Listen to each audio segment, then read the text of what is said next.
Hello. Hi, everybody. Hello, Sanic. Hello, Violet. Congrats on your 3-stream streak. Hello, Meh. Hello, Atare. Hello, Ivanovish. Welcome. Hello, Moth. Moth, congrats on your make an entrance. How's everyone doing today? Hope everyone's doing well. I'm doing all right. I had my last shift. I had my last work shift before Christmas today, so that's nice. And I usually work Thursdays, so I get Christmas off, and I also get New Year's Day off. So these next 2 weeks for me are gonna go... My brain's not working. A 20 stream streak? Okay, Moth, damn. Also, what? There was plastic in your pizza? What the heck? What? Ew? And also, I'm sorry? Twitch sucks sometimes. Oh, more than sometimes. More than sometimes. Don't you worry.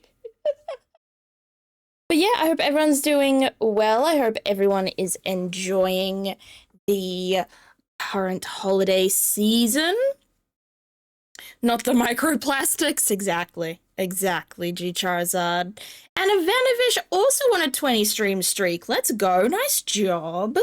Good records, everybody. One time when I had an entire clump of brown hair in my pizza. That is terrifying. I hate that. My sister's at work right now in 34 degrees. I was at work in about 30 degrees Celsius a couple of days ago. That being said, I do work in an air-conditioned place. And not only do I work in an air-conditioned place, I usually work in the fridges of an air-conditioned place. So, I get chilled the hell out when I'm at work.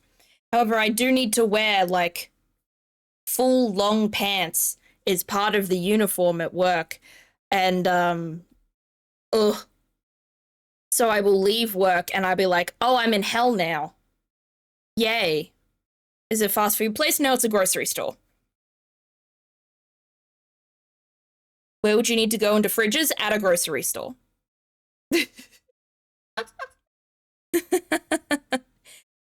So she works at a theme park. That sounds terrible. Where did you get that? Where did I get what? It's Bear But Bunny.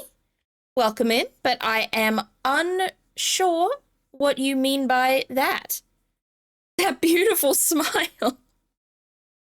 You flatter me. But no, this PNG tuber model does have a beautiful smile. It's not even flattering me that much. I'm happy to pass the compliment on to the artist who drew this. It was they did so well. Thank you so much. You're too sweet. It's Bear But Bunny. Also, do you prefer the name Bear or the name Bunny? Like nickname-wise, or do you want me to use your whole username every time? I'm down for whatever. Worked at a Chipotle in high school. I also have experience in freezing my ass off. Ugh.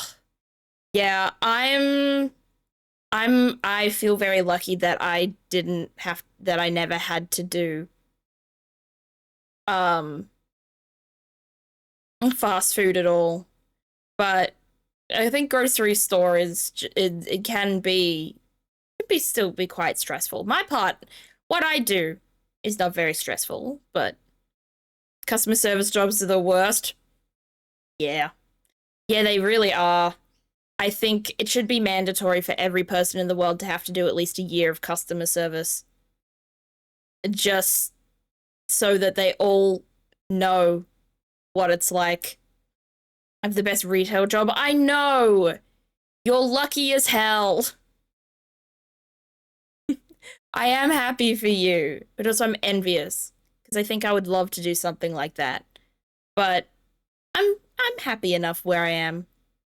5 years for the millionaires. Yeah. True. For every $1 million you earn, that isn't like the lottery. For every $1 million in your bank account, you have to do an extra year. I am so behind that, Atho. Also, hello, how are you? People generally call me Bear. My friends call me Bunny, but you can call me later. Oh! Damn, okay. You're smooth with it, I see. Once had a customer who threw an entire burrito bowl and lodged strawberry lemonade at me. I've had a lamb leg thrown at me once. Well, not kind of. The plastic shields were up between, it was like COVID time, so there were like plastic shields between us and the customers. So he couldn't chuck it right at our faces, but he chucked it like between the shields. So he chucked it like between two people. So thankfully didn't hurt anybody, but I think it definitely scared. It definitely freaked us out a bit, especially the one that especially the coworker that was actually talking to him. I was a bystander in that, and I was freaked out enough. I did like 2 years. I'm in my 4th year? Started in 2021. 5th year? Guess technically 5th year. Thank you so much, It's Bear But Bunny, for the follow. Welcome to the Strawberry Patch. Gotta get some things from the store. Have a good stream. Thank you so much. I hope you have a good shopping trip. I hope you can get everything that you need. Unfortunately, at work today, I had to tell a lot of people that we did not have the things in stock that they wanted in stock. So that was unfortunate. So I hope you don't get that. I hope you get a better luck than my customers. People in New York City are actual psychopaths. New York City, I can't imagine living there. It looks so busy. And like where I live is like busy, but I can't imagine New York busy. Like that's just everything I see about it, I'm like, that's so much. Do a lot of last minute Christmas shopping. I don't have to do last minute Christmas shopping. I have to do last minute Christmas wrapping. I have not wrapped my mother's presents yet. Uh-oh. Whoopsies. I'll have to do that in the next couple of days. And she's on holiday right now, so I'll have to do it without her noticing. Maybe I'll do it on stream. She never comes into my room when I'm streaming. Maybe this is the perfect time. How good are people at wrapping things? Bad. I am bad at wrapping things. I don't like wrapping things at all. I am not. I think my mother is laughing at me through the door as I say that. I can hear her laughing. Yeah, I'm not good at wrapping presents at all. I am not particularly dexterous with my hands. I'm not particularly good with my hands. Smells like weed and cigarette smoke. That doesn't sound pleasant. I can't really think of I don't know if the place where I live, I don't think the place where I live has a smell. Or maybe the fact that I've lived here so long, I completely don't know what it smells like. Note to self, outsource all future wrapping to me. I'm a little bit evil when it comes to getting presents because if I buy something online to give to a person, I won't deliver it to my place and then wrap it and send it off. I'll just order it, and then when they say, where do you want this to go? I'll just put in the person's address. I'd be like, you get it. Sorry. My Christmas spirit is bad. And I also hate writing cards because I don't know what to say in them. Like, if I have several friends that I need to write cards to, like I did this year with one of my D&D groups, and I was like, I have to figure out a different thing to say about each of them and not just say Merry Christmas, have a good year next year. Like, I feel like I have to give everyone like a unique message, and I can't come up with unique messages because what else can I say other than you're a good friend, thank you. But yeah, Wrapping is not my forte. I do okay with like boxy stuff, but it stuff that is not shaped like a book or a CD, like it gets hard. It gets difficult for me.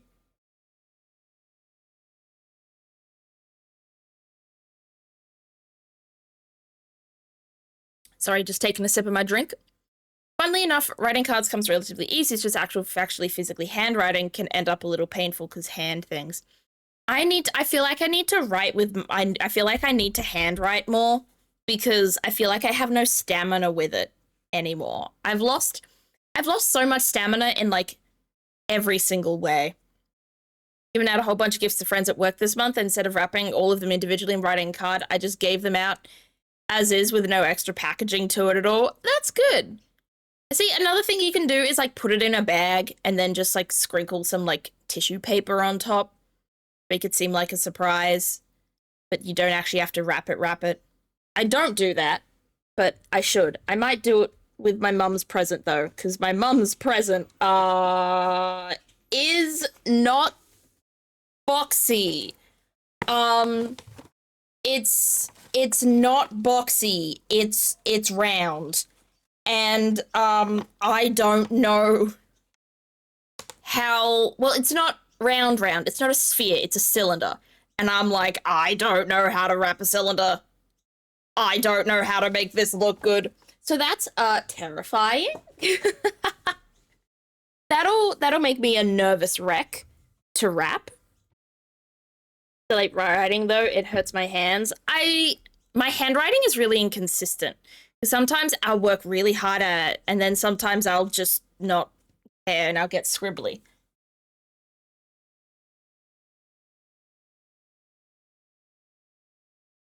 It's still a gift at the end of the day. It doesn't matter too much if you wrap it or not, my opinion at least. That's true. That's true. I think wrapping can be nice, but like if you can't, like it's once again, it's always the thought that counts. I just think a lot of people think that the thought that like wrapping means more thought, if that makes sense. I think you probably need a long stretch of paper to literally roll it up in with enough on the sides to fold inwards to cover on top and bottom. Yeah, I'm sure you just roll it. It's covering the top and bottom of something that's always the worst. I always end up making it look messy. Like, that's my struggle with anything, including the boxy things. I'm like, oh, now I have to fold this in and flip this around and then tape this, and then it looks weird. My handwriting is the closest any person will get to hieroglyphics. That is the funniest possible way you could have said that, Atho. I love that so much. That's so funny.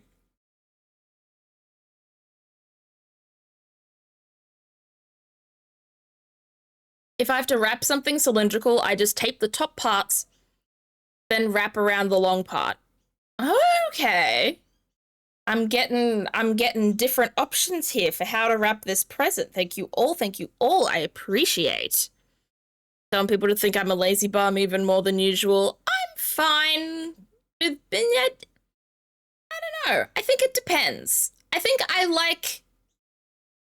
I feel the need to wrap to make it special, and I think it's probably just like societal expectation at this point, partially. But like, it's not that big of a deal if it's not wrapped and just put in a bag, especially if it's like a coworker or something. Like, it's just my wrapping skills aren't that good. Pretty much extends to wrapping an item I've sold in bubble wrap. I've never wrapped something in bubble wrap, and I'm terrified. I'm terrified to ever do that. So I applaud you even much on wrapping something in bubble wrap, because I feel like if I did that, I wouldn't do it correctly.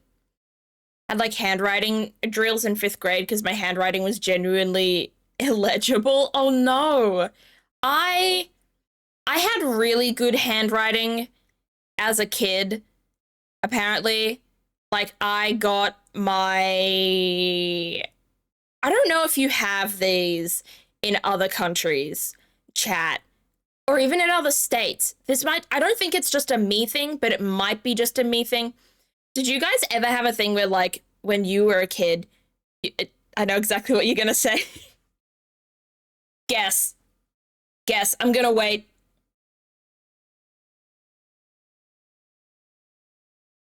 I want to know what you think I'm gonna say. You're probably right, but I'm curious. Pen licenses? Booyah. Exactly. Yeah, yeah, pen licenses, exactly.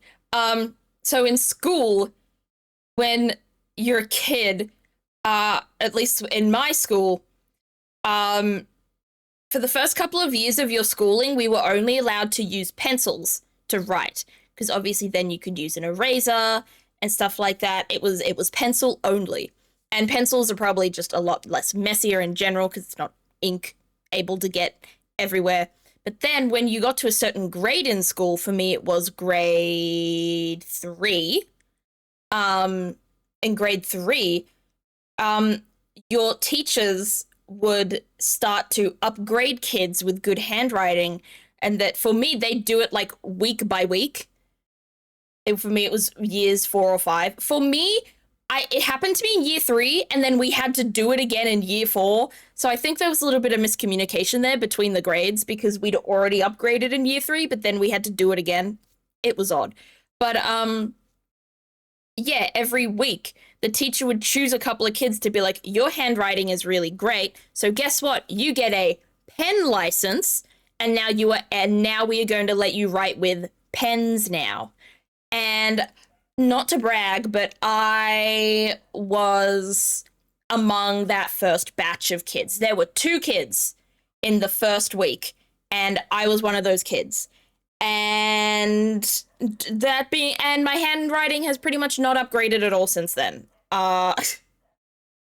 It's changed, but it has not gotten better. If I'm really trying, my handwriting will be good, but then if I'm trying to rush to do something, like, it won't look as good. Like, I can't just do effortless, like, cursive and make it look absolutely gorgeous. I have pretty boring handwriting. I think it feels quite basic. And then if I stop caring about it, then it gets slightly illegible, which is great when I'm reading back on my D&D notes and I'm like, I don't know what I was trying to say here. What is this? Hashtag humble brag. Exactly. One of my teachers in middle school got so mad that I used a pen that she broke the pen in half and threw it at me. That is terrible. I hope she got fired. That schools I went to sucked. I'm sorry. That sucks so bad. I had a really good primary school, and I had a high school. The high school itself was very good. However, not for neurodivergent children. Not for disabled kids. If you were a kid that was able to handle the workload and do everything fine, it was a great school. But if you were me, not really. She was fired, but nothing happened because of my incident, because she got into a fight with an administrator. Well, at least she wasn't just treating the kids like shit. At least she went full mask off in front of, like, everybody, in front of, like, people that people actually took seriously. Sucks that she didn't get in trouble for your incident, but I'm glad that she was brainless enough to try it on an adult and see how it went with them. Severe anger issues? Sounds like it. Whenever my sister hand wrote things, Dad would always have to put his glasses on to read it, because she writes very neatly, but very small. That's so cute. I've gone through a whirlwind of my handwriting, because I used to write really big, and then it was something, a teacher didn't like call me out for it, or she wasn't like rude to me for it, but she noticed that I wrote really big. And then I pivoted like the year after, and I was like, I'm gonna write really small instead. And now I think I've leveled it out a little bit, but but yeah, it took a while for me to get my handwriting to where it is, and even then, it's not really where I want it to be, but alas, it is where it is. Do we want to play some word games? Let's put up a poll to do some wordy things. Long word game. Contexto, squares. What's the other one called? Pokedol. And there was another one. Words on stream. That's it. Those are the long word games. Let's start that poll. Oh, word? Exactly. Word games, actually. Yes, Atare is right. You two are funny. But yeah, I haven't done the squares today, so we can play squares if you want. But it seems like you guys don't want. It seems like you guys want Contexto or words on stream. Thrown in jail for assault and battery? How are you allowed to have a job with children after that? That's insane. Like, that's not okay, like, at all.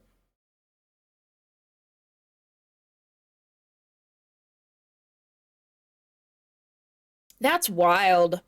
Okay, Contexto is winning. Words on stream, you gotta catch up. I always forget that I can vote in my own polls. But the thing is, I feel bad swaying the vote with my own votes, so I almost never vote. I did it once, and I don't think I've done it since. So it seems I miss these vibes. We've missed you. The vibes have missed you, Atare. It is nice seeing you again. Why is this so itchy today? I don't get it. What have I done to my nose? Ugh. Eh. Does scratching your nose mean something? Because, like, I know that scratching one of your hands, I know that one of your hands being itchy means you will gain money, but then scratching the other one of your hands means you'll lose money, and I don't remember which one is which, so I wonder if scratching your nose has some sort of superstition like that. Let me look this up. Scratching nose superstition. Let me see if there is one. I don't want search assist. Let me turn this off. Let me turn off search assist. Never. And please hide that. Thank you, DuckDuckGo. 16. 16 itchy nose spiritual meanings. Sorry, we're doing this now before Contexto. I had a teacher throw my homework to the trash because it was ugly and badly made. That's disgusting.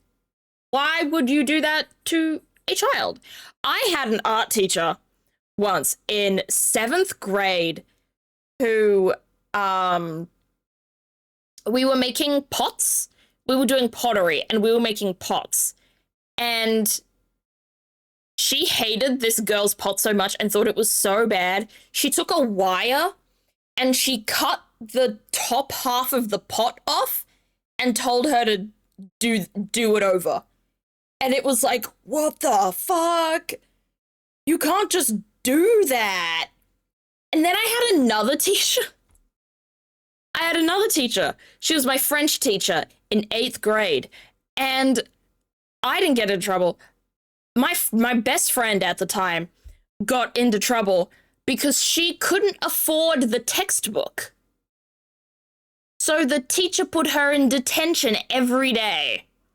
Every lunchtime. So, naturally I reported that to the head of our grade. I was like, hey, this isn't fair, right? And yeah, it stopped happening. But it's like, what the fuck? I want to look up superstitions about itchy noses. Someone is saying things about you behind your back. Who's bitching about me, chat? Who's gossiping? What are the rumors about me? You're about to receive money. Nice, like the hand. You have a secret admirer. Cool? Someone might try to deceive you. This just feels like tarot cards. It's me. I said you're a good friend. Did you? Aw, you're too sweet. You have difficulties making a decision. I'd always have difficulty making a decision. I never know what to do. You should express your emotions freely. Well, my emotion currently is that I'm frustrated that my nose is itchy. You might be on the wrong path spiritually. I'd have to do some tarot readings for myself then. You are too nervous or anxious. Oh, only always. You might need to do something you don't want to do. Scrolling past that one, because I don't want to think about it. You are about to make a new friend. Aww. I'm down for that. You're having problems with your family. I mean... I don't know. Just the usual problems. No more egregious than usual. Like, not really. You'll receive an unexpected visit from someone. Yeah, it's coming on Christmas. It'll be Santa. An itchy nose means you're being watched. Okay, well, this one's obvious. I'm on stream right now. I'm being watched by, how many people are here right now? 11. There's 11 people watching me right now. What are we talking about? We're talking about 16 superstitions to do with having an itchy nose. You are in a period of high energy and enthusiasm. I usually am when I'm on stream. You're about to make a change in life. Yeah, probably. You're searching for something. I'm searching for what... I'm searching for how to stop my nose being itchy, is what I'm doing. One of my friends almost got expelled because tearing out a single page of a textbook. What the hell? Oh, like, annoying as hell, but not that deep. Like, not that deep. That's not an expellable offense, man. All right, give me words, chat. Contexto 1, so give me words.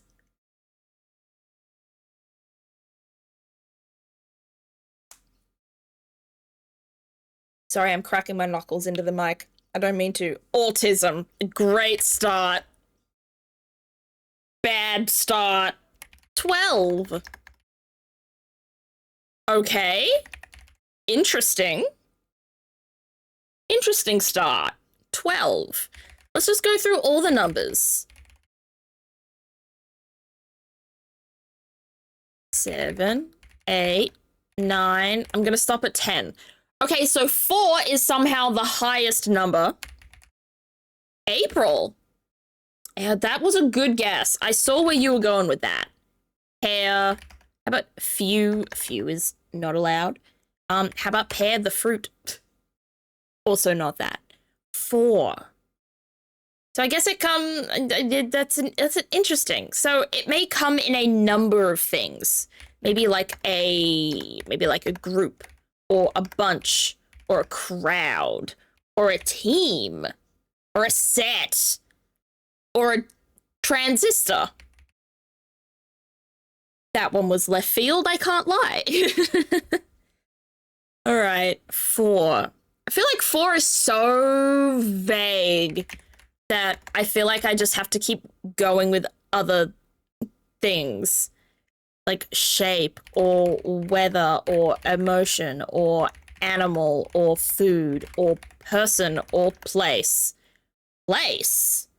Dimension. What planet? World. Moon. Wall. Wall's not bad. How about a house? House. House. House. Room. Room. Bedroom. Kitchen. Bathroom. Toilet. Attic. Basement. Backyard. Yard. I'm trying to think of all the rooms. Cabin. Oh! Nice. Violet, you were good at this. What the heck? Nice job. What the heck? Cabin was it. Well, that was quick. For our long word game, that went quick. Do we want to do another contexto, or do we want to do... We can do a words on stream. 2 of you voted for words on stream, so we can play some of that if you want. We can do an actual long game. I miss playing words on stream. See how this goes. Let me in. I swear I logged in. Oh, okay, I know why. I know why. I'm being doxxed. You now know the last 2 digits in my phone number. Uh-oh.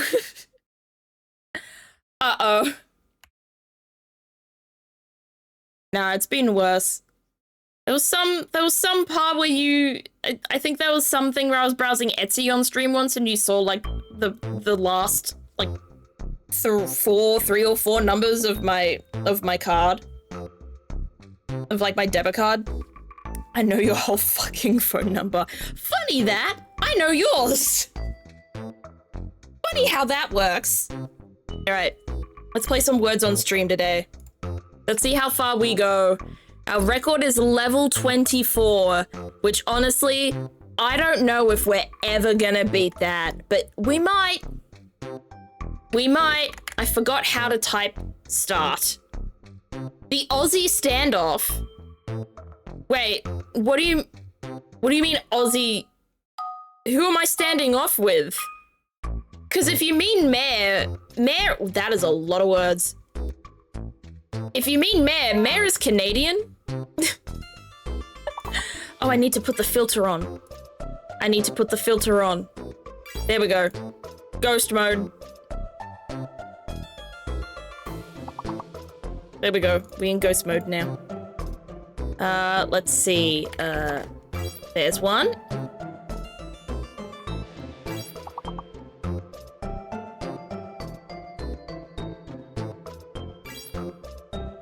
Nice, nice, nice, nice. Unlock me, please. Get me out. Thank you. We've already done it. Let's go.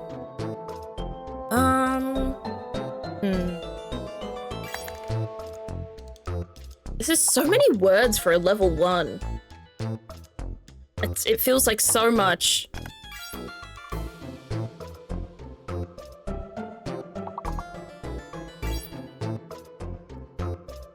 Oh, do the other spelling. I'll do the other spelling. I'll do the other spelling. Unlock me. There we go. I remember.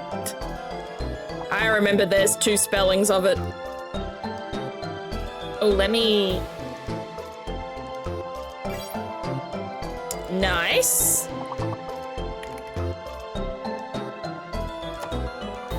Unlock me. Thank you. I've been unlocked.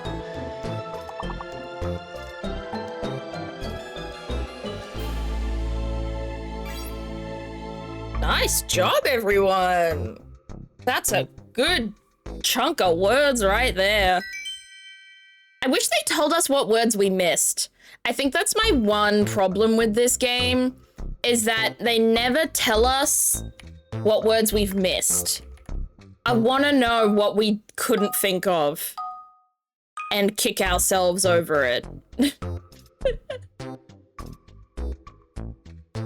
I suck? No, you don't. Don't talk down to yourself like that. All it does is make yourself feel bad. Okay, damn. Is priory a word? It is! Let's go!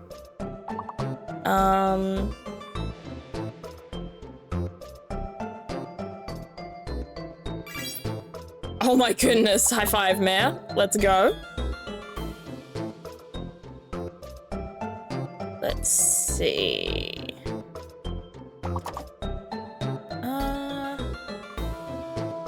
This is a bit of a difficult one. Never mind. Nice. Good job. Is this a word? Is this a word? Is this a word? Is this a word? Shit, I spelled it wrong. Is this a word? No. I wanted to do ropey and then I didn't. You stole it right from under my nose. After I'd already given up on it. Ooh, pyro. Try pyro again. You were locked. Try it again. So I don't steal it from you. Okay, Mayor will steal it from you. And it won't even be a valid word. Bummer.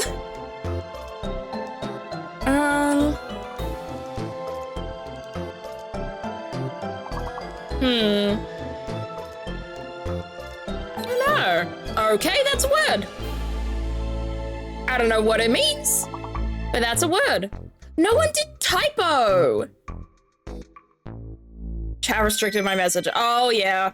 Dual messages, I think. That's all right. We can continue. You wanna die? Come on now. Don't be like that. That's just rough. All right. That's why I went to steal. Yeah, I didn't think about that. Okay. Chill out. Chill out, man. We get it. You're good at this.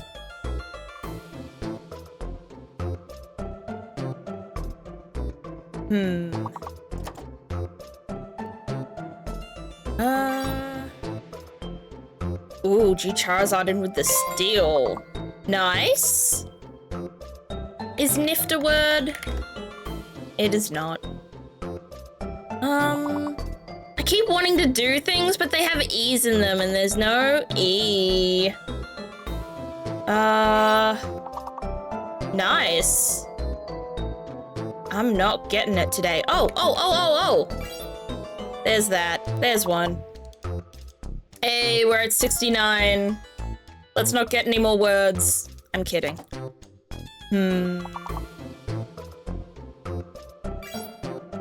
Nice.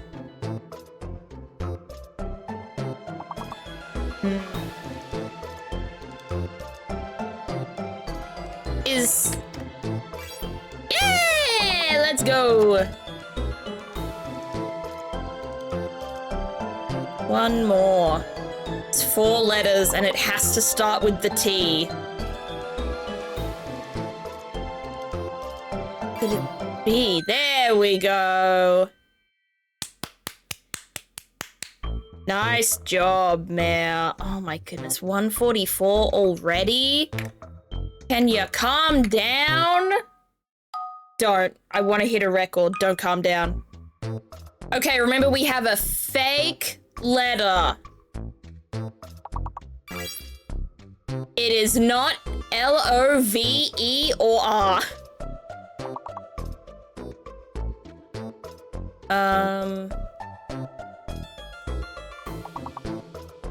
Let's wait for the unlock. Nice. Okay, so the J is fake. The J is fake. Everything but the J. Oh my goodness.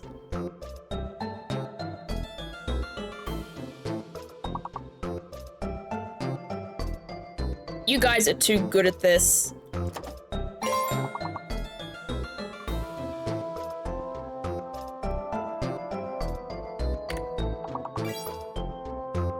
Nice, nice, nice. Let's see. Come on, unlock me. I have one. Unlock me. There we go. Oh, I was gonna do Vol. Nice job. We got 2 left. Let's think. Let's think. Has to start with an R or a V. I don't know. No. Or an L. Okay, we've got one left. It's an R or a V it starts with.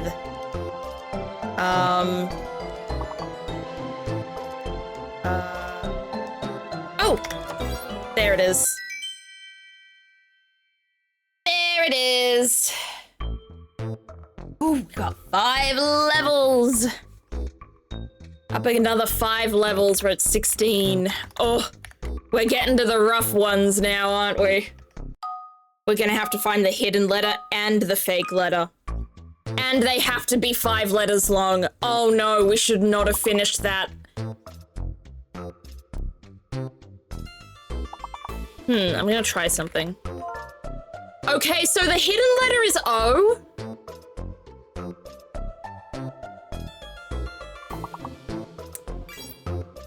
If that helps, the hidden letter is O.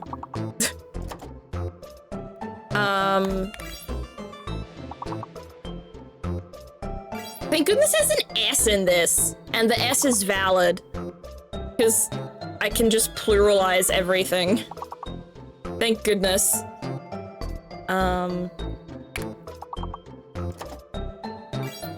We got that. So I'm guessing the fake letter is the U. Ooh, nice. Gee, Charizard coming in from the side. Oh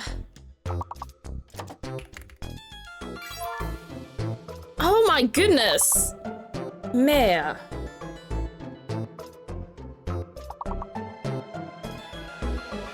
We're doing well today. We just gotta do a little more. We have done serves. Nice. Verse. Oh. I can't think of anything. It's my brain's done. No, the U is the fake. Oh, I'm gonna try something. Okay, good. Vors isn't valid.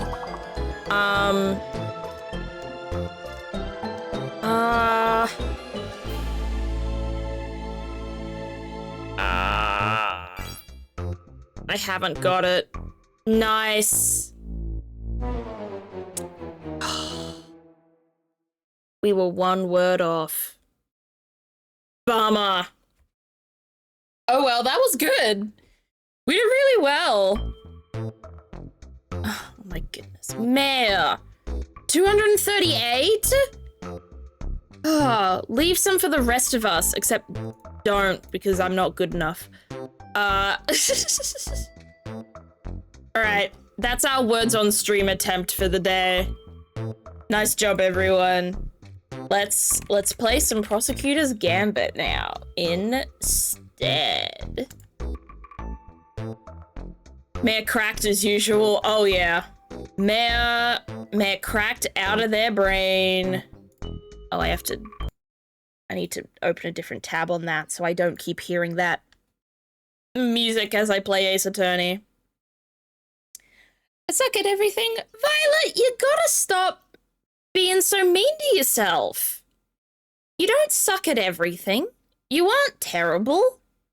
You gotta give yourself a little bit of slack here. You know? The self-hatred ain't... It's just gonna make you feel worse and worse and worse about yourself. Vocalizing it? I know how you feel. I've been there. But sometimes the self-deprecation just makes you feel worse. You know? Having a bad game doesn't mean you're a bad person. Having a bad day doesn't make you a bad person. Just makes it a bad game and a bad day. All right. Let's launch into some Ace Attorney. So, what happened last week is that on, Mr. Knight, Bastion? Bastion? No. I forget his actual name, so I'm just gonna call him Mr. Knight, because his last name is Knight. Mr. Knight died. a wound in his neck, I think. And we kind of know we as the audience, I think we know that it was a dog involved, but I don't think we, as in Miles Edgeworth and Kay and the gang, understand. They don't know that yet. Horace Knightley, yeah. Was that his fan translation name, I think? Either way. Also, I just turned my fan on. It's my little desk fan. If you can hear it through my microphone, please let me know. I'm just a little bit warm. We've been going through a heat wave this weekend, and it does not end till Christmas Day. Christmas Day is when the temperature goes down again, so, oh boy. But yeah, he died, and we are trying to take on the case in a prison. A prison where part of the rehabilitation for the prison is is using animals to help with like their rehabilitation into the outside world, use them as like companions, and also get them also have them learn how to look after the animals to give them potentially a future in life out of prison, like give them a potential like workforce that they can get into looking after animals. And while we're doing that, though, we get kicked off the case by a lovely judge lady and a showy little prosecutor boy. He's probably not actually a boy, but he definitely seemed very young. Eustace, yeah. We were 7 degrees Celsius the other day. 7 degrees Celsius I couldn't handle, and I don't know if I'd pick 7 degrees Celsius over, what is it currently, 29? But like, it would be a hard choice to make. All right, let's continue the game.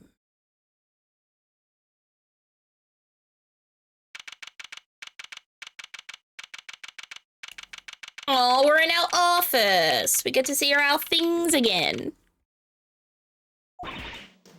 Ugh, I still can't believe what happened yesterday. It was terrible, the way those two treated you. I don't want to read flashback stuff, so I'm not going to. Shit-Eater McGee is a great name for that kid. Yeah. Oh yeah, we haven't had our badge taken away from us, but we have been kicked off of this case, and if we continue to try working on this case, then they're threatening to take our badge away. Judge Gavell and Mr. Winner certainly didn't mince their words, but that's not what concerns me right now. I'm more worried about the committee's reasons for doing what they did, and what they might do next. I suspect it won't be good. Yeah, he's been removed from the case because the Committee of Justice, or whatever it's called, thought that his stint on breaking extraterritorial rights in the tutorial case was bad, even though we went through a loophole. They were like, nah, fuck that loophole. So yeah, haha, we're in danger. After Mr. Edgeworth, are you listening to me? Yes, of course. So this is it? You're just giving up on the Bronco Knight case? No. I have no intention of doing any such thing.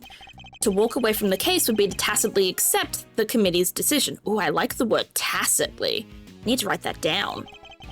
The only problem is that I don't have the authority to continue investigating. A phone call. Yes? What is it, Detective? Gumshoe. On our side, as always. Eustace Winner, more like used shit with whiner. I thought you were gonna say eat shit whiner. We'll combine them. Got some bad news, sir. Word down at the precinct is they just arrested somebody for Knight's murder. What? Do you know who it is? No, but I heard they're being held in the detention center. Maybe you could go talk to whoever it is? Good idea. Let's get down there, Mr. Edgeworth.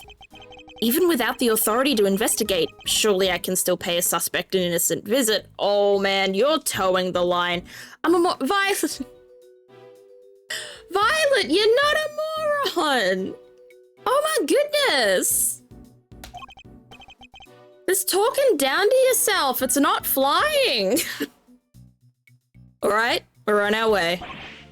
Me too. I'll see you there, sir. But won't you be Miss Detective? Nah, everyone's busy in the prison going over the crime scene anyway. Good. Then we'll see you shortly. Yes, sir. Come on, Kay. Let's go. You got it. I feel like Michael Myers. I'm sorry, does this guy over here not... on the poster? Just above my head. That's just Michael Myers right there. I need to tell my friend. It's a reflex at this point. I can understand that, and it's hard to unlearn reflexes like that, but guess what? It is possible for everybody. Still no sign of them, huh? Indeed. Wait, this is just like last time. Please don't tempt fate like that. Yeah. Now this person who gets arrested is going to die. Anyone who gets arrested within what, like the next 24 hours? Boom, dead. No, I can't, I just can't. Sure you can. I told you, it's just a pair of visitors. Oh, this person's nervous about meeting us. Sounds like someone really doesn't want to see us. Hello? What? I don't know what to make of this character design. This is some non-binary swag right here. Like I can't tell what gender they're going for here, so it's they're non-binary to me. It's some non-binary swag over here. What voice am I? Okay, I'm not even gonna do a voice yet. Just talk with them, please.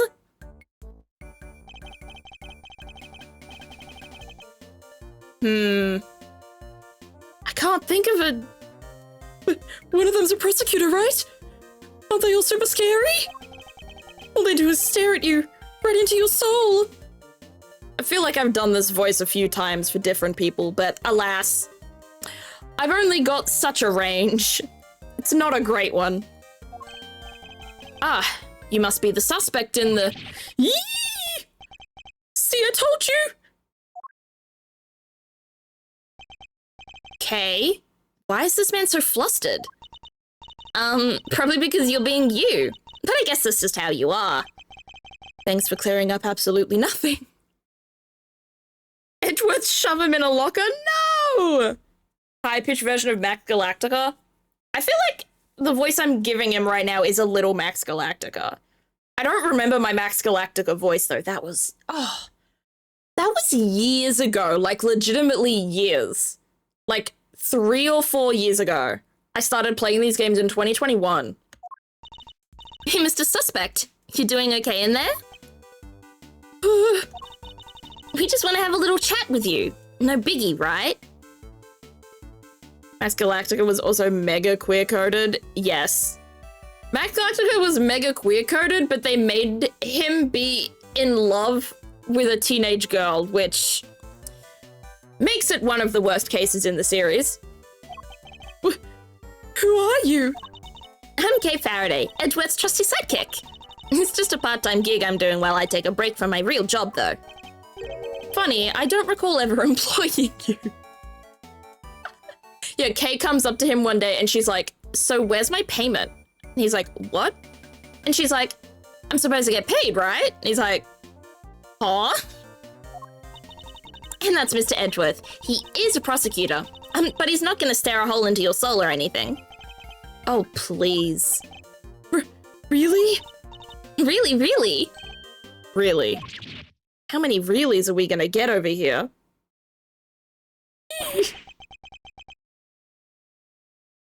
I actually wouldn't have hated Turnabout Big Top if it wasn't for that horrible love triangle. I feel like, at least in the original trilogy of games, all of the queer-coded characters were, like, written to be shit people. All of them. I'm feeling sleepy. Good night, Ivanovish. I hope you sleep well. Because, like, the French guy in... I forget what the case is called, but the Maid Cafe one, where we defend Maggie. I just watched it in the anime, like, last week. Like, he's obviously very, very, like, queer-coded. In fact, I'm probably sure he's canonically queer, but it's just like, ugh. Don't want him to be. Anyway, can you first please tell us your name? It's Saint. Simon Saint. Is that how you pronounce that? They're like, hey, what if we make one queer character a pedophile, another queer character the most offensive stereotype that can possibly exist? Exactly. Exactly. Which...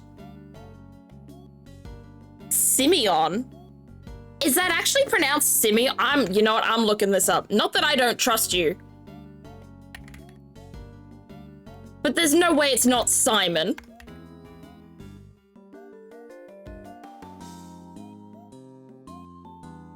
Take me to YouTube.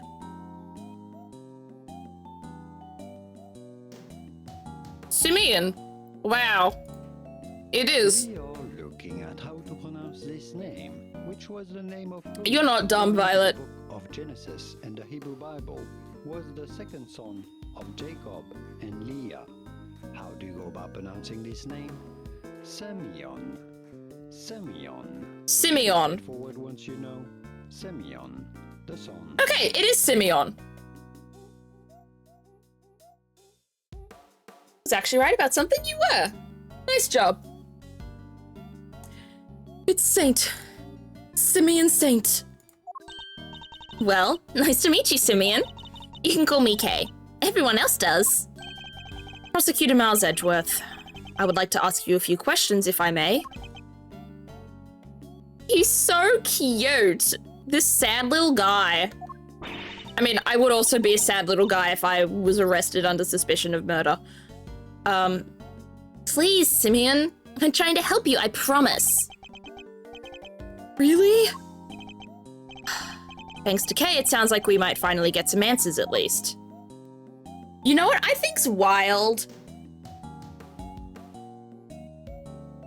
Simeon's fan's translation name is Simon Keys. Okay.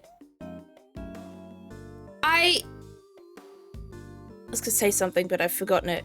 I think what's really interesting about Ace Attorney, like their queer characters or queer-coded characters being really bad people, when, like,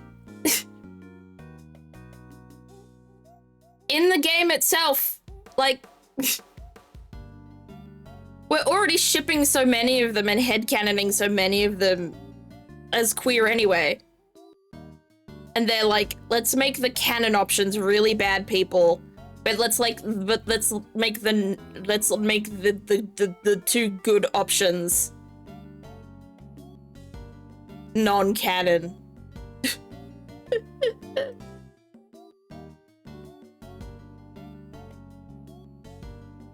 You have to.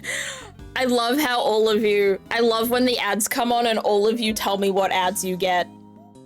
It's very fun, and as I'm saying that, it sounds like I'm being sarcastic, but I promise I'm not being sarcastic. Perhaps you could start by telling us a little about yourself. Me? Why did that message trigger automod? I think it was the GELORD. I think it was that. Ah, okay, edgelord. Yeah, it was held because edgelord is apparently, like, an offensive thing. I thought it was the GELORD in edgelord, potentially pinging off as, like, a misspelling of gaylord, But no, they just don't like the word edgelord. Automod is pretty tight, but listen, I'd rather it hold messages that aren't offensive than it for not to hold messages that are offensive. You know, I'd rather too tight than too loose. Don't take that one out of context, please. Who, me? But why would anyone want to know anything about me? I'm boring. I'm nothing, I'm a nobody. Oh no. Dude. Do you have a job? Oh, well, it's hardly worth mentioning, really. And now it's a quote. Yippee! I'm your average corporate pencil pusher, just like everybody else. Honest. I don't think an average corporate pencil pusher would have a hairstyle like that. I'm not gonna lie. This is going to take a while. About you and Mr. Knight. Just when I thought we were making progress. Okay. So, Simeon, do you know Mr. Knight? Come on, you can tell me. Bronco? Yeah, I knew him. We were friends. Interesting. I wonder if he knew that Knight had been arrested. And, did you know Mr. Knight had been arrested? Is Kay a mind reader? Kay's a psychic? And they were roommates, exactly. Yeah, I even came to visit him. He came to see Knight? I wonder when that would have been. And when was that, Simeon? Oh my goodness, Kay. Kay is psychic. Oh my goodness. We have spirit mediums and now we have psychics. It was the day before yesterday, around lunchtime. I came as soon as I got the call from the cops. You think if you held on to Simeon's pigtails, he'd rev up like a motorcycle? I was thinking, I was going in a different direction to you, Charizard. I was looking at his pigtails and I was thinking about if they'd start spinning around on their own, he'd start flying, like that girl from Spy Kids who has the pigtails that are like helicopter. Or like tails, yeah. That's what I was thinking. I was like, he could just fly away with pigtails like that. The police called him? Why? How come the police called you? They said Bronco asked them to. That he needed a favor. A favor? Uh-huh. He wanted me to bring him his chess set. The pocket-sized one. Not the chess again. So I went by his place and then I came here. A chess set? A chess set? Is it just me or is she getting better at stealing my thoughts? It's not just you. You do know everything you think is written all over your face, right, Mr. Edgeworth?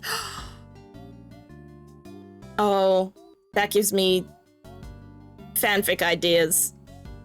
Emotional ones, not naughty ones. Not like that. Yeah, I'm not a mind reader, just an expression reader. Amazing, right? Don't you just love having a sidekick as helpful as me? It's really funny, because I'm thinking about it being like, Miles Edgeworth, everything he thinks is just written on his face.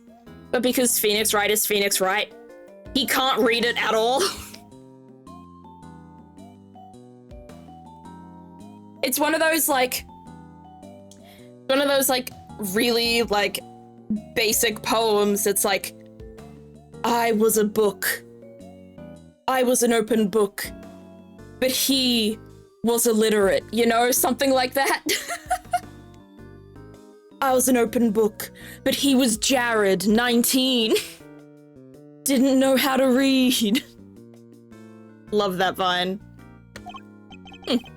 And have you read what my next move is going to be? I sure have. There's something you want to show Simeon. Indeed. Let's present it to Sim and see what he has to say about it. Alright, let's present the chessboard. So this chess set, Oh, that's the one I brought for Bronco. Well, that settles that at least. Now we've got the context of why that was there. We found it next to Mr. Knight. He always had to have a chessboard somewhere nearby. I'm not surprised he had it with him when he... Simeon, you and Mr. Knight, you were very close, weren't you? I was an open book, but he couldn't read? Exactly. That's exactly it.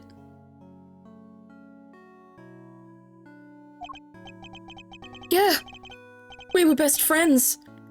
At least I thought we were. But I guess I was wrong about that. Why? What made you think you weren't friends? What do you mean? If I knew him so well, why was it such a shock for me to find out he had killed someone? It's not easy discovering that someone you're close to has committed a terrible crime. Speaking from experience, Edgeworth! It's a very bitter pill to swallow indeed. How could it all end like this? I could never have imagined something so awful. Something's not right here, Mr. Edgeworth. There's just no way Simeon murdered Mr. Knight. Yes, he certainly doesn't seem to have an obvious motive. Then again, he wouldn't have been arrested for no reason either. I wonder what grounds they had for doing so. I guess we can ask him. Why were you arrested, Mr. Saint? Uh-oh. I just don't get it. Why won't he talk to me? Because you're just about twice his size? Like, look at those shoulders. That is a broad man. And this guy is not. I think, and Edgeworth is like tall. Aren't Edgeworth and Phoenix both like 6 foot or something? These are like, these two are like the Dan and Phil of the prosecuting world. Of course we're scared of you. I don't know. Honestly, I don't. Well, he answered you, Mr. Edgeworth. I guess he's not scared of you anymore. Thank goodness for small miracles. The cops burst into my house this morning out of nowhere. And before I knew it, I was here. These policemen, was there a prosecutor with them?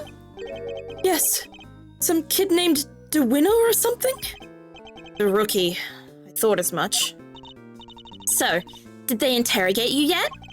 What? I'm going to be interrogated? By the cops? Well, yeah. I mean, you've been arrested. You're a suspect now. No. No. Won't the detectives shout at me and threaten me and... Oh! They're always these hulking guys, right? Who get in your face and force you to... So he hates hulking guys. He's scared of hulking guys. No wonder he's terrified of Edgeworth. Detective Dick Gumshoe reporting for duty. Oh, geez. Okay, now this guy's gonna have a panic attack. See? I told you. Please don't hurt me. Please don't crush me with those huge arms. No, please. I'm calling the cops. That's his I'd say it's more his anti-kink, actually. He's in so much fear. Though I guess it could be, you know... What's that one meme that's like, mark me down as scared and horny from SNL like 10 years ago? That. What's up with this guy, Mr. Edgeworth? Oh, nothing, detective. You're just being you. I guess it's just how you are. I don't get it, sir. Look, Mr. Edgeworth, Simeon is clearly innocent, so there's gotta be something we can do for him, isn't there? Mr. Saint. Yes? You were Mr. Knight's friend, and 2 days ago you came to visit him. You had nothing at all to do with his murder. Is my understanding correct? Yes, I didn't kill anybody. Very well. Then I will choose to believe you, and I will do all that I can to assist you. Huh? But why would you help a nobody like me? Let's just say that I may not be doing it solely for your sake. I have something of a personal interest in this case. That's right. It's payback time. We'll show these two whose investigation reigns supreme. Ooh, yeah. Now we're cooking. Unfortunately, I still lack the authority to conduct said investigation. As such, my resources are rather limited, and I'll need to lean heavily on the ones I do have at hand. Which means you, Mr. Saint, your information will be invaluable going forward. In other words, let's see if we can't help one another out, shall we? Oh, I just thought of something. Why don't you just borrow an attorney's badge? Then you could represent our pal here. Now's not the time for jokes, Gummy. I find this funny because Edgeworth has literally done that before. He basically said, don't crush me with your big, brawny, thick arms. Yeah, I see it. I see your point of view. I mean, Mr. Edgeworth is a prosecutor. He couldn't defend anyone if his life depended on it. Okay, you're late to the party. But I wasn't kidding. I just thought helping suspects, that's what a defense attorney does, you know? Sure, but we can do that too.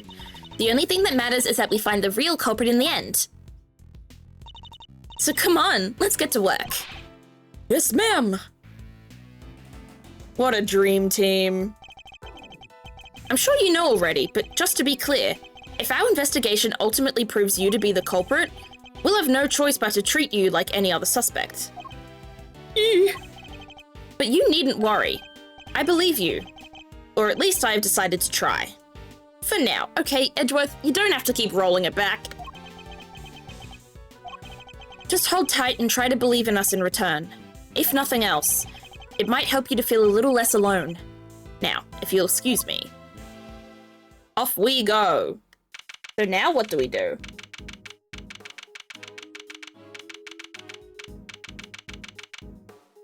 Why is Kay literally no thoughts, head empty? Sometimes. I think everyone in this game is no thoughts, head empty at times. Yeah, that's definitely a sign choice. Your life, your choice.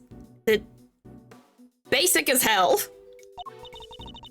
So, we talked a good game in there, but we can't even get back inside the main prison to see the scene of the crime. Maybe defending the guy in court is our best bet after all.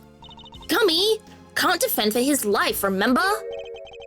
Well, who do we have here? Oh, new character? Oh! Old character.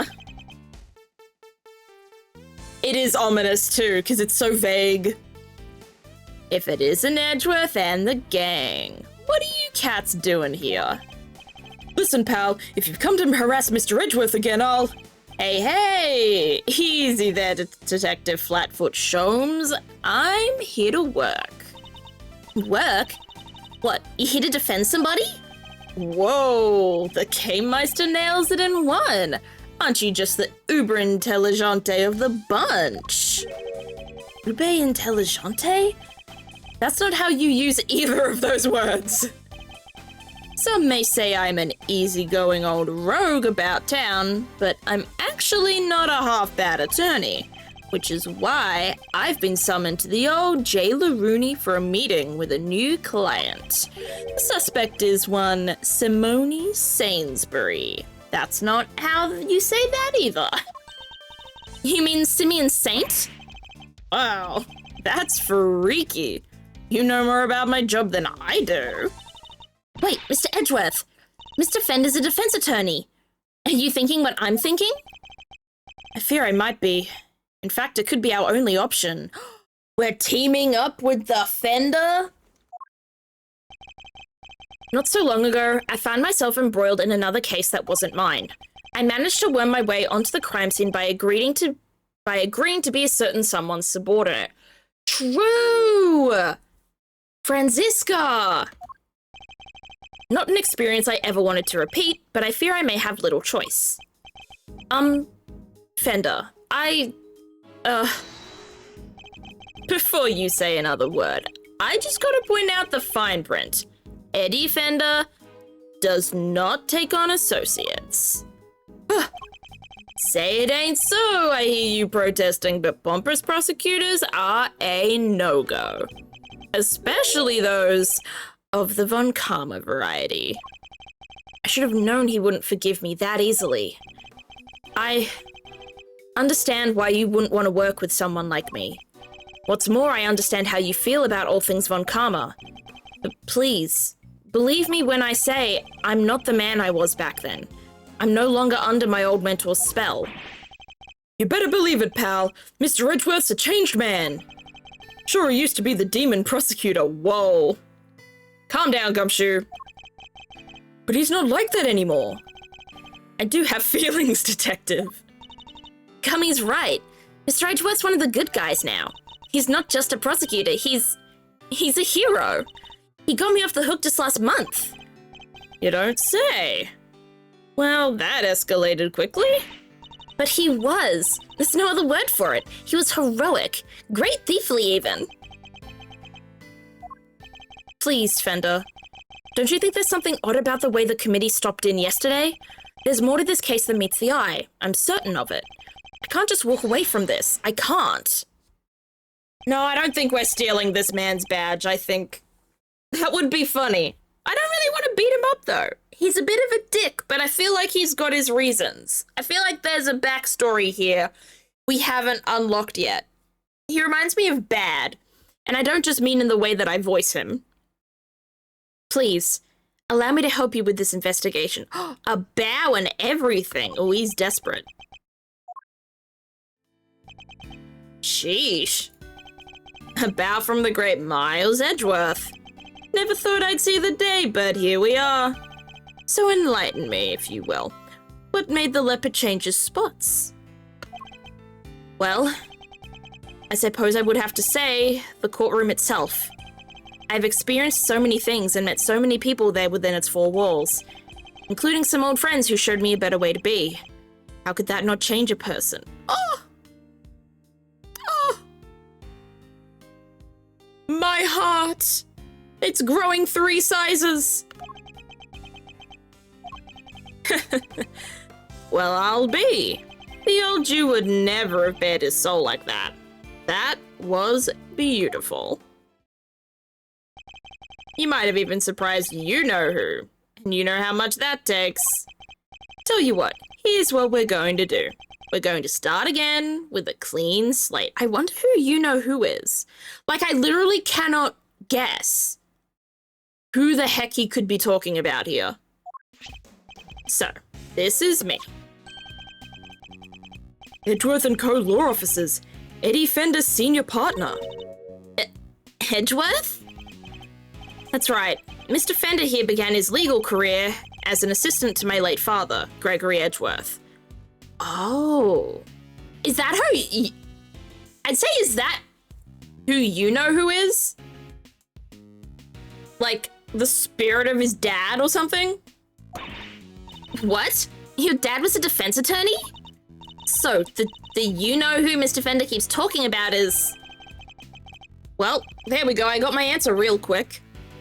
The clever K-Meister nails it in one yet again. That's right. I was talking about his old man. Guess you all noticed I kept his name over the door, so to speak. Least I could do for old Gregory, really. Listen, Edgeworth.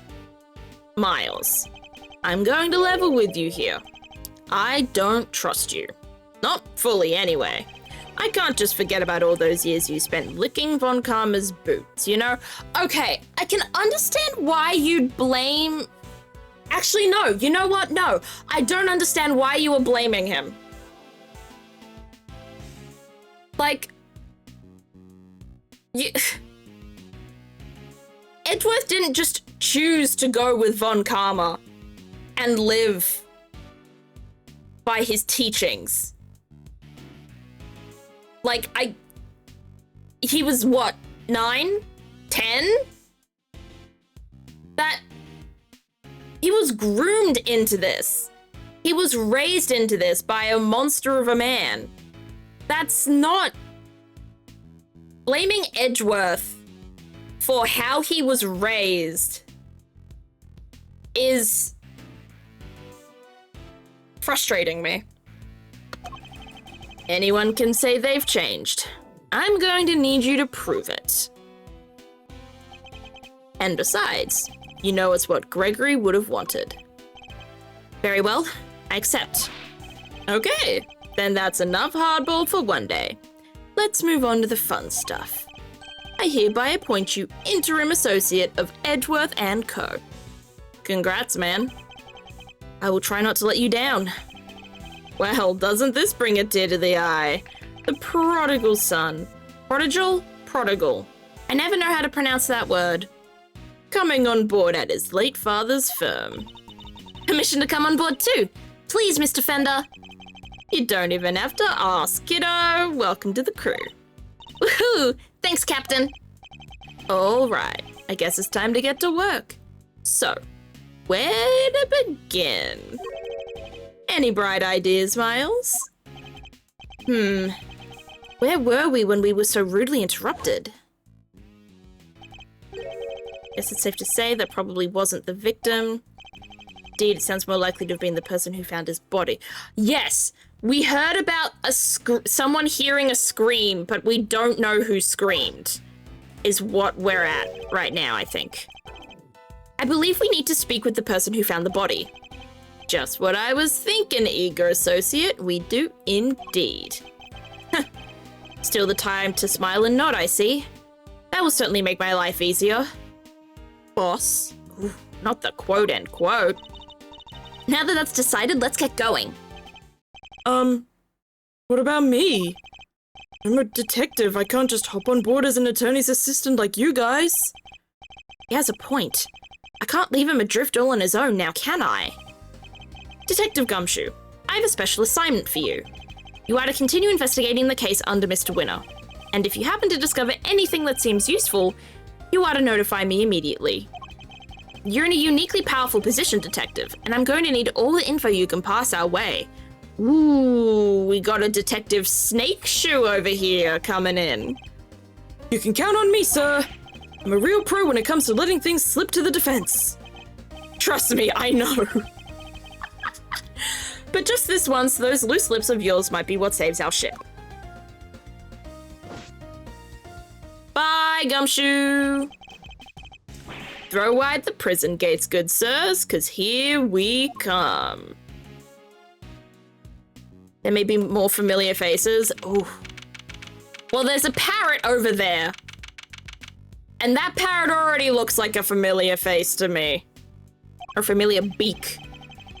So, any idea how we track down whoever found the Bronxter's body, Miles?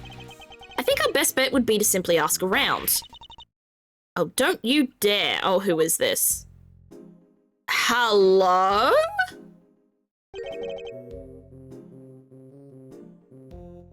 Oh, hello, ma'am. Aren't you a pretty lady? Your rings look like ring pops. I'm not gonna lie. They do not look real. Who is this? Excuse me, but now I have to come up with more voices. I don't even remember what I gave to Gavel, so if this overlaps with Gavel, I'm sorry.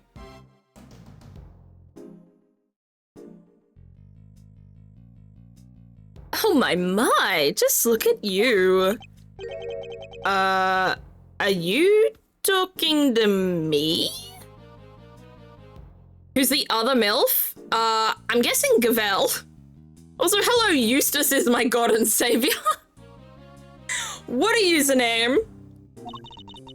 Just fabulously chic, darling. Fabulously. Facial hair is so very... oh, courant, don't you think? Enchantée, mademoiselle, and much obliged. Defense attorney Eddie Fender, at your service. Let's get things off on the right foot, shall we? A little embrasser, perhaps? All right, let's look up the ages of these characters because you guys are talking about it. K17, 32, 24, 36, 31. 26? That is not a 26-year-old woman. He's 17? What the fuck? Why is he... oh my goodness. Even more of a hotshot than Edgeworth was. Oh, I like the sound of that. I also like how your puppy, your fox, also does the arms with you. Yeah, she does give MILF energy, even though she is somehow the same age as me. This does not feel like a woman my age.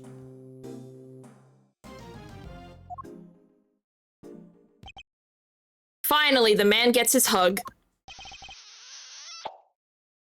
It's more than a hug. It's an assault. Right on the kisser. Well, how else does one greet a new friend, hmm? A little smooch is entirely... Oh, I don't want to speak French. It's been so long. That is true. I guess 26-year-olds can have kids. You are correct. Wow, talk about stealing a kiss. Indeed. An act so shameless it puts even great thieves to shame. Physical contact is so very important as a form of expression for our little family. Everyone in this lovely home will tell you as such. I can't tell if she's a prisoner or a guard. With that hat, I'm thinking guard. Hey, if everyone else is hip to that, I can be hip to that too. Sure. Fifi Lagarde, by the way. Warden of this charming abode. Okay, so she's a guard. You may call me Fifi, of course. So she's the warden of the entire detention center and prison facility, is she? A pleasure to meet you, Ms. Lagarde. Isles Edgeworth. I'm an associate with Mr. Fender's practice. I hope you don't mind me asking, but were you here in the prison yesterday? The Marilyn Monroe energy. I'm feeling it, Violet. I'm feeling it. Oh, don't be silly, darling. Of course I was. Yesterday was a very important day after all. Important in what way exactly? A big meeting of some kind, perhaps? A meeting? Oh, heavens, no. I couldn't think of anything worse. No. Yesterday No. No. Also, I want to know how old she is. Okay, no, this woman's an actual MILF. Okay. The circus! I don't like the sound of that, chat. Oh. It was simply a spectacular event featuring some terrifically talented animals. Anyone who was anyone had to be there. If you were here at home, you were watching the show with me. The performers set up a special stage in the yard just for us. We are one very lucky family, n'est-ce pas? So she was at this circus performance for the inmates yesterday morning. Mr. Casarado mentioned a show yesterday as well. He must have been talking about the same thing. What time did this show take place? Fifi's fan translation name is Patricia Rowland. Her name is supposed to reference a pun in her original Japanese name. Take first parts of her name to get patrol. Oh, that's cute. I like that. Fifi Lagarde is also good, but I also like Patricia Rowland. From around 8 until 10? Yes, something like that. Meaning it finished right around when the body was discovered. And by dint of having attended the show, she has a reasonably solid alibi. Oh, would you look at the time? Sorry, darlings, but I really must dash. Feel free to explore our home. Mikasa, Sukasa, and all that. Ciao for now. Bye, Queen. What a coat. I hope that fox is alive and is just a really cuddly fox. And it's not like a fur scarf. Well, what now, Mr. Edgeworth? The person who found the body screamed, and that scream was heard by one inmate that we know of. Therefore, our first task is to question this inmate and see where his information will take us next. That's this inmate, right? About the person who found the body, do you happen to know where he is right now? Should be in one of the workshops, I guess. Usually is at this hour. God with a kitty! Look at the pretty kitty! Then it seems the workshops are our next port of call. Hello, LeChonk. Pretty LeChonk. All right, workshops. I can see the crime scene through the window in this door. Mr. Edgeworth, you can't just shove your whole face in front of a window like that. You have to do it more sneaky-like. Still a few good looks for keeping a lookout for your enemies. I'm not a criminal, Kay, so why should I have to behave like one? Yeesh, I was just trying to teach you my special sneak peek technique. Well, I have no need for any such technique, thank you very much. Alright, I'm guessing it's this workshop then. There we go. Hello? Anybody in there? Nice try, kiddo, but this isn't a bathroom stall. Yo, you there. Could you help us out here, my good man? Yes, sir, what can I do for you? Is somebody using this workshop right now? Yes, sir. One of the prisoners is in there. Just confirmed it myself during the noontime roll call. We'd like to speak to that prisoner if that's all right. Sure, I'll go fetch him right now. Won't take a sec. Thank you for the hydrate, Violet. Oh, sorry. More big yawns. Sleepy peepee. Big day for me. This one's all yours, Milesy boy. What? Why? Let's just say I'd rather not roll the dice on someone I don't know, yeah? So now we have to roll the dice on someone we don't know. Huh. And I thought adults were all supposed to be strong and brave. Huh. Well, you're not looking so brave yourself right now, so let's call it even. Here they come. Who's the prisoner? No!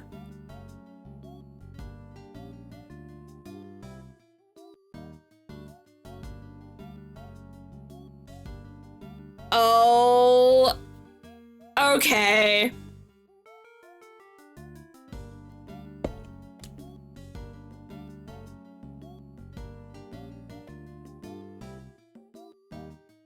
Hi, Frank.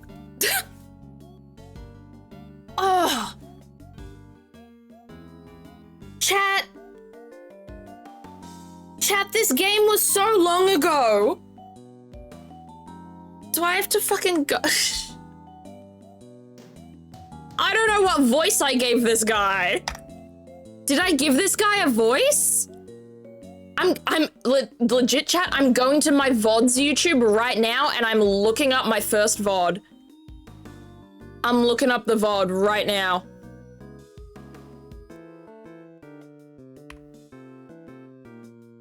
Zephyberry VODs. I'm going to the first VOD. I'm looking for this guy. I didn't give him a voice. I probably didn't. But I'm not sure. I'm just gonna scroll down. All the way down. All right, here we go.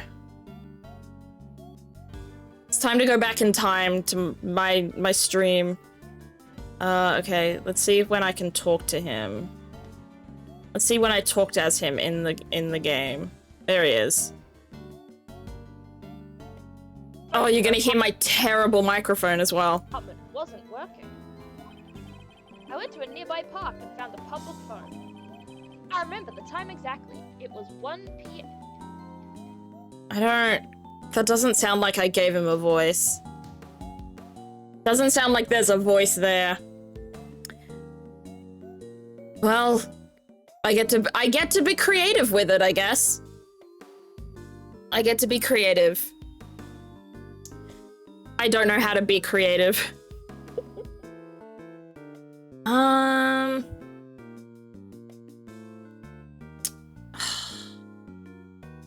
don't know. I'm not being creative. Hello, hello. Yes, hello. I hear you wish to speak with me. Not exactly the hardened criminal we were expecting, is he? Lower the quality of your mic to match the VOD, no. I both love and hate that idea so much. My name is Miles Edgeworth. I'm a public prosecutor. A prosecutor, you say? Eddie Fender, attorney at law. What happened to being too scared to handle this?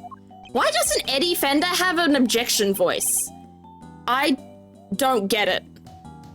Listen, sorry about my pal here. He gets the weirdest ideas. Prosecutor indeed. That'll be the day. He's actually just an associate. Geez, Miles, get a grip, will ya? Ugh, he's right. I mustn't forget that I'm a defense attorney's assistant for the time being. Ah, that explains it. I did think you looked a little different from the prosecutor I spoke with yesterday. So he's already spoken to Winner. Would you mind answering a few questions? No, of course not. I'd be delighted. The name's Sawit. Frank Sawit. The witness is all yours, my young associate. Sure, have the intern do everything. Why not? Mr. Sawit, you are no doubt aware that a murder took place yesterday. Would you mind telling us where you were at the time the body was found? Yes, I was in that workshop there, working as one might expect. Yet another way the official translation is kind of lacking. Oh, they gave him one on the fan translation? That's so weird. They gave everyone else an objection voice in this game, but not him? What an odd oversight. What kind of work were you doing? Well, I'm actually retraining at the moment. I'm hoping to become a stylist, you see. A pet stylist, that is. So yes, so I've been studying hard and practicing every moment I can. An unusual field of study befitting an unusual prison, I suppose. And that's it. I certainly didn't see anything. Interesting. I've barely asked him anything at all and he's already sweating bullets. So, yes, I'm afraid I won't be able to help you. Sorry. Hold it! Maybe when there's a cross-examination section he has one. Maybe. But we heard Eustace have one when not during a cross-examination. So it's odd for him to not have one, if that makes sense. I hope he gets one at the very least. No, I'm the one who's sorry, Mr. Sawit, for this interview has only just begun. I mean, even if you were to ask me, You know something, don't you? That's... Was that a yes or a no? He's definitely hiding something. I'll need to push him a little harder if I'm to get any answers. Is it chess time? Is it chess time? Is it chess time? It's chess time, baby! Wapow! The first step is to analyze the situation. Let's take a look at our opponent. Oh, geez, we have 3? I didn't see anything. I really can't help you, I'm afraid. Something tells me he'd be a good poker player. It's hard to tell much at all from his face. And I don't think he'll be giving me much in the way of physical cues either. I'll have to rely solely on his words instead. Okay, so don't look at his expressions. Read what he's saying. Alright, time to make my first move. Let's see who we're dealing with here. He may be good at hiding his emotions, but everyone has a tell. Alright, let's find that tell. Edgeworth is nerding out. You are correct. Oh, sorry. I feel like in the past few days, I've gotten really back into cracking my knuckles, and I don't understand. I got out of this habit, and now I'm back in it again. Mind chess. Commence. What's your connection? Tell me, what's your connection to this incident? Which incident? The murder? Oh, well, it has nothing at all to do with me. Nothing. Really? I wouldn't dream of getting involved in anything as ghastly as that. You are in prison for murder. My brother in Christ. I wouldn't get involved. Are you sure? Why are you in jail? Well, you see, how can I put this? I like to think of myself as an upstanding citizen. A good person, if you will. A good person who's in prison. Forgive me, Mr. Sawit, but under normal circumstances, good people do not tend to end up in prison. Yeah, see, unfortunately, I think a lot more good people end up in prison than you might think, Edgeworth. That's, So you do well to tell me what you know about the incident. How many times do I have to tell you people? I mean, I don't know anything, I swear. You seem angry? Maybe?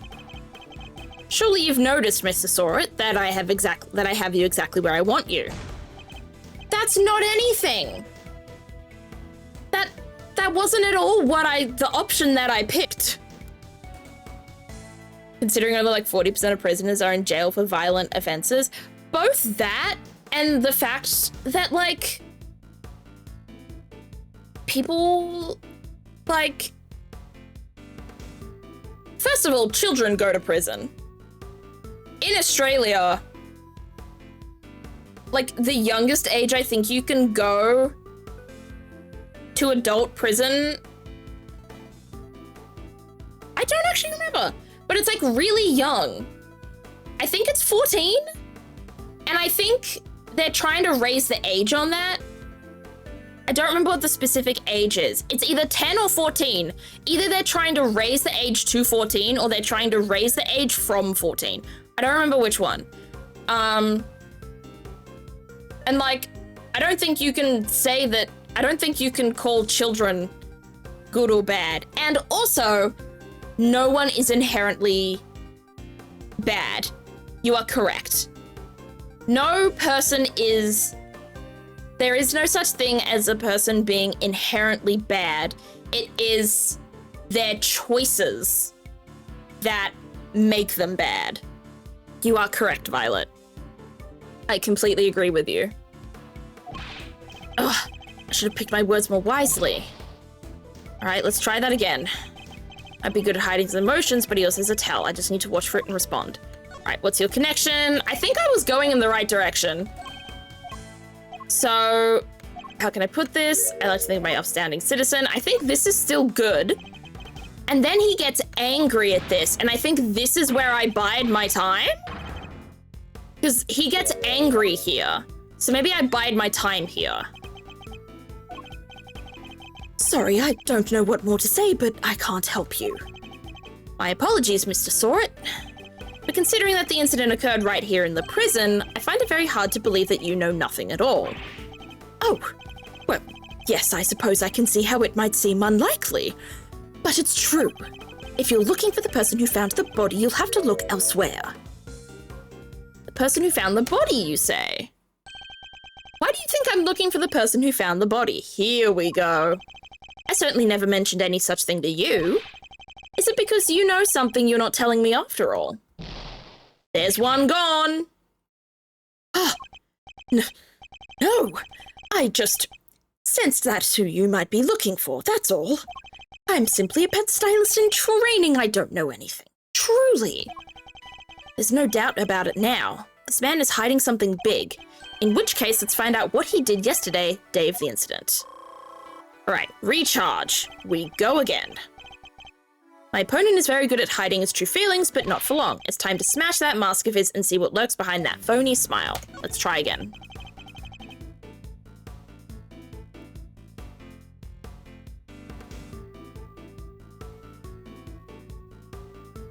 I watched a really interesting YouTube video yesterday.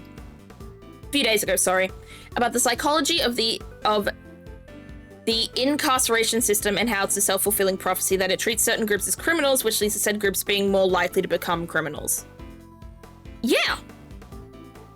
I obviously don't know a lot of in-depth stuff about that sort of stuff, especially in America, which I'm guessing what you're saying is about, but it's probably similar quite worldwide, at least in a lot of Western countries. I'm sure Australia takes off from America, which takes from England, and America also takes from England, stuff like that. But no,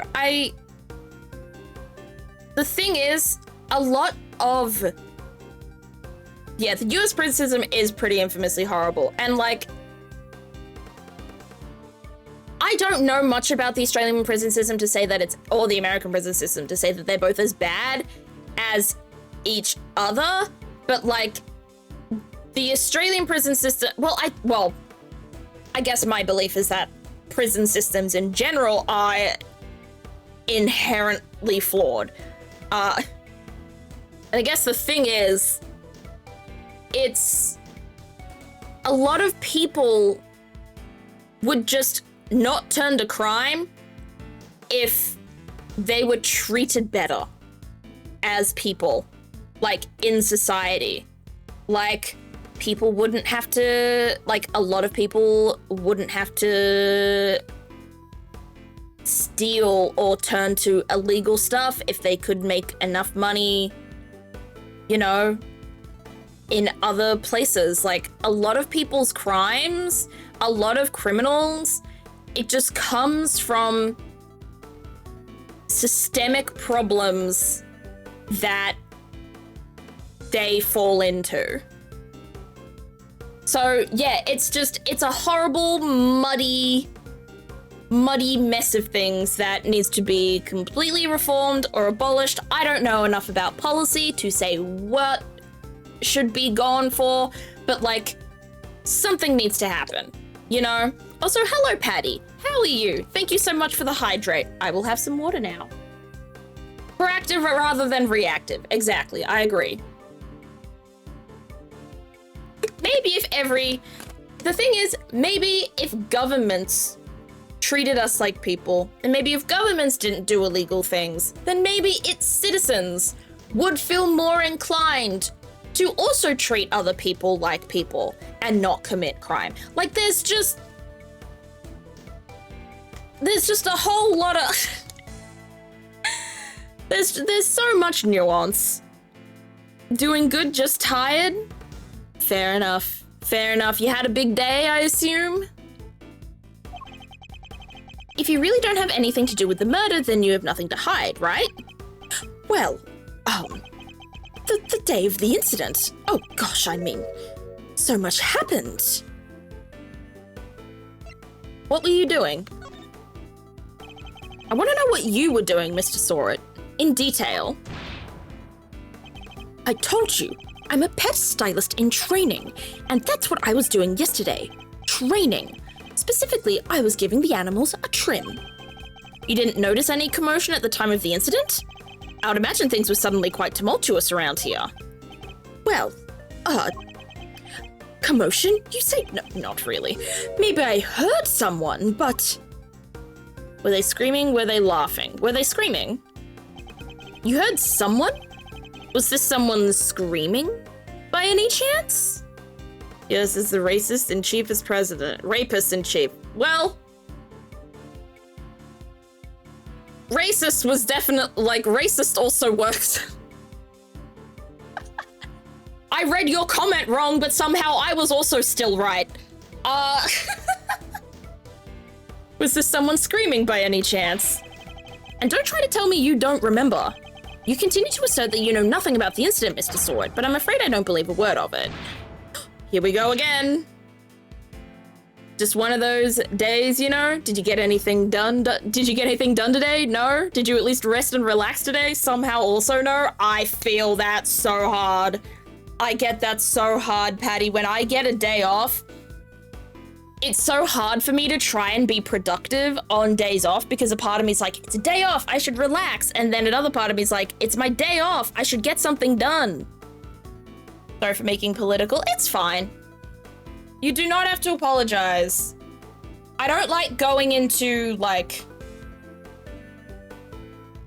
the sex crimes and stuff like that, because, like, it is, like, it's abhorrent, and what he's doing is abhorrent, and I absolutely agree with the people who say that it's abhorrent. It's just a triggering subject for people, and I try to stay lighthearted. However, you know, when a comment brings on, like, him saying, oh, good people don't go to prison, stuff like that, that is, like, a take that can be talked about, and I do enjoy the conversation about it. And I feel like you weren't the person originally bringing it up, it was like, it was both of us. So, like, it's okay. And you haven't ruined the vibe of the stream. I think we went in a really interesting direction, actually. I think just getting into the whole sex crimes part of it is probably where I draw the line, because I know that those crimes in particular, and speaking of those sorts of abuses in particular, can be incredibly sensitive topics for people, and I don't want to go too far into that so as to not trigger people who are potentially traumatized by something like that, because it's a large amount of people who are traumatized by that. Huge amount. The amount is, it's horrible. No, I thought I heard someone yelling, but I don't really remember. The fact that he heard a scream at the time of the murder may well prove to be a useful clue. I would do well to bear it in mind. About the day of the incident. Tell me about the day of the incident. If you really don't have anything to do with the murder, then you have nothing to hide. The day of the incident, I mean, so much happened. How were things in the prison, maybe? First it was LSD Wiener tank. See, now that one was funny, though. What was it like here at the prison yesterday morning? I really don't remember. I don't have the best memory, I'm afraid.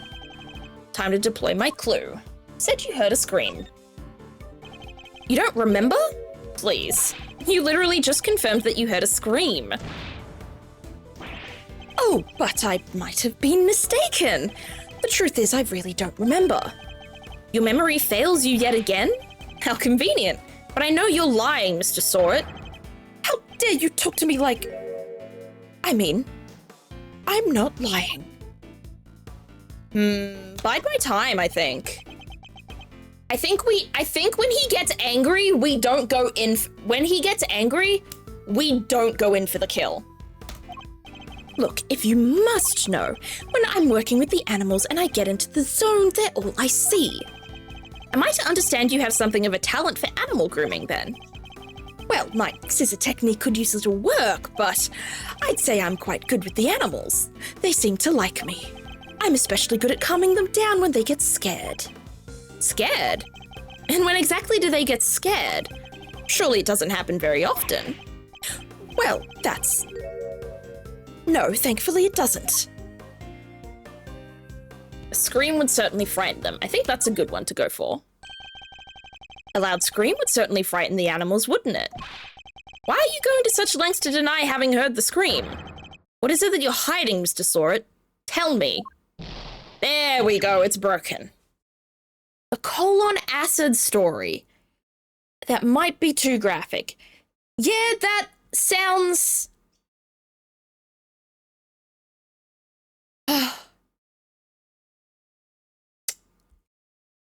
I will take your judgment that it is too graphic. I will take your judgment. And I will not press for more, because it sounds gross. And... oh. Bodily fluids are definitely, not a fun talking point. It's a shame so many famous people do such awful stuff. I'm just glad my favorite celebrity and good friend, Giant Black Redaction Rectangle, hasn't been involved in anything like that. Exact. I love that. That's funny.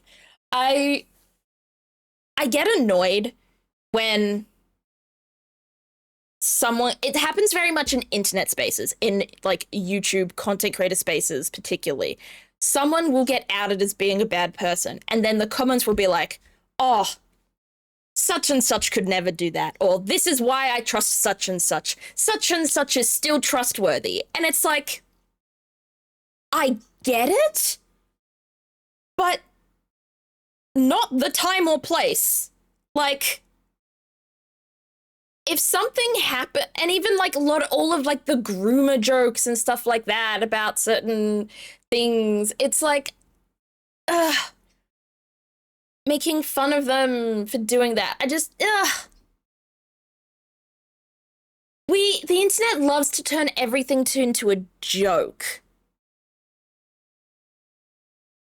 The internet loves to turn everything into a joke instead of taking things seriously. Like, example, Diddy is now a massive joke when he's a terrible person who's done terrible things. And it sucks that it just turns into internet humor. Because I understand dark humor and I understand coping with humor and stuff like that. But when terrible stuff like this happens, I feel like it's basic respect to the victims to not make it pop culture comedy. And instead just keep it to, wow, this was a terrible thing that happened. My heart goes out to the victims who were affected by this. Instead of it being a whole, I never liked that guy in the first place. Or that's why I like this person better. Stuff like that. Like, trying to make other people look better or trying to make jokes about a situation, it's just not the time. It's just not the time. Just be nice. Not everything has to be funny, especially when you're not the victim. Like, see, black comedy, gallows humor. See, that's the thing. It's called gallows humor for a reason. If you're on the gallows, you can make the joke about the people hanging you. I wasn't a victim of any celebrities, you know? So I'm not going to joke about it. Sort of thing. And I've done it before. I've said jokes about Minecraft, people being groomed as a stereotype and stuff like that. And you know what? I shouldn't have done that. I shouldn't have done that. Because like I'm thinking about it more and I'm like, I shouldn't have done that. Because it's not my gallows. I'm not in those gallows. I'm not in the position to make those jokes. I'm not punching up. I'm just making fun of sad situations. Hello, Sean. How are you today? I hope you're doing well. There is, in fact, a Zeph on your screen. I can assure you I'm not hiding anything. I'll admit I did really hear somebody scream, but I'm not hiding anything, I promise. The mask is finally beginning to crack. Now to shatter it completely by asking about the scream itself in more detail. Oh, we're healed again, thank goodness. I'm afraid you're about to learn a painful lesson, Mr. Sawit, that hiding things from me never ends well for my opponent. When did you hear the scream? Let's start with this one. When did you hear this scream? Oh, wait, now I remember. I forgot about the show. They put on a show for us prisoners around the time of the incident, you see. Yes, forming animals, if I remember rightly. That's where I was in the morning. So now you wish to claim that you didn't hear a scream because you were at the show? You do realize that goes completely against everything you've told me so far. And what are you gonna do about it, huh? That is, my memory is patchy, as they say. He's angry again. Okay, now we bide our time. We bide.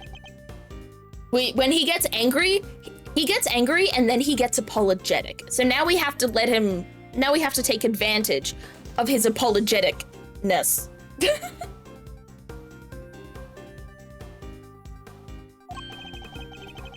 The animal show really had to be seen to be believed. It did it? Tell me, what kind of animals did you see? Oh, yeah, get him. Let me think. A whale at a circus. This man is a terrible liar. No wonder he was the first tutorial case throughout the entire trilogy. And did you ride this whale? Surely you've noticed, Mr. Sorit, that I have you exactly where I want you. Okay, that was the wrong thing to do. Okay. Alright, let's try this again. Wait, and I remember I forgot about the show. Let's try it again. That is, my memory is to bide my time. The animal show really had to be seen to be believed. What kind of animals did you see? A whale. Let's keep biding my time. Let's see how that goes. If you don't have anything to ask me, I do need to be going. Perhaps a little more proactivity is called for. Damn it! Okay, let's try this again. When did you hear the scream? Wait, now I remember I got about the show, performing animals. You do realize it goes completely against it. That is, my memory is patchy, as they say. Bide my time. And there's another one that we can do. Let me think. A whale. You weren't actually at the show. Enough of your lies. You were nowhere near the show, were you? There we go. Well, I seem to remember being there, but maybe I was, maybe I wasn't. It's clear Mr. Sorit wasn't at the show. This feels like a vital clue. When did you hear the scream? Who did you hear screaming? Okay, I think we go into this now. Who did you hear screaming? Wait, I just realized I made a mistake. When the incident happened, I was out in the yard. Yes. So I didn't hear anyone screaming. No one at all. Time to deploy my clue. You weren't at any show. How long are you planning to keep up these lies? I already know that you weren't at the show. Ugh, he's getting close. I can taste it. The game's up, Mr. Sawit. It's high time you told me the truth. I demand to know about this scream now. I can't tell you what I don't know. I didn't hear any scream, not from the person who found the body.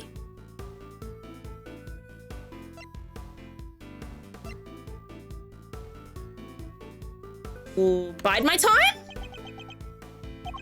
If you don't have anything to ask me, okay, I did that wrong. Okay. Oh, I'm running out of time. Who did you hear screaming?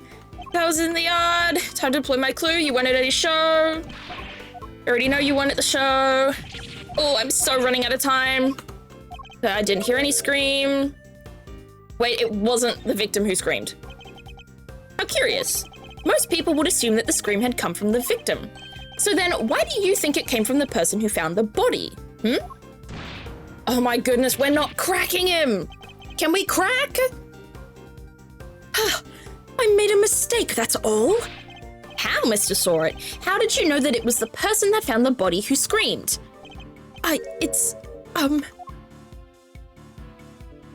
You're the one who found the body? Maybe? Oh, the music went. Shall I tell you? You knew because it was you who found the body. And the scream that was heard when the incident occurred didn't come from the victim. It came from you. There it is. Ugh.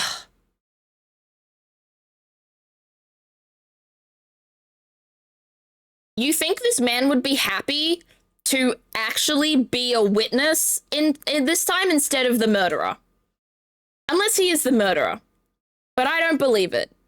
I'm thinking, you know what? I'm gonna make a guess right now. The warden did it.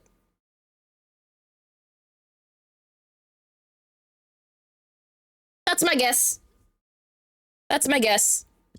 She's currently too small of a character in the case for me to think she has nothing to do with the murder. I think she's the murderer. There's my guess. How did you... It's true, I admit it, but what gives you the right to treat people like this? Checkmate. I love that Sword's like, you treated me so terribly, and Edgeworth's like, okay, anyways, I beat you. Now that we've established that you were the one who found the body, Mr. Sword, I believe you have lost any standing you might have had to withhold your cooperation. All right.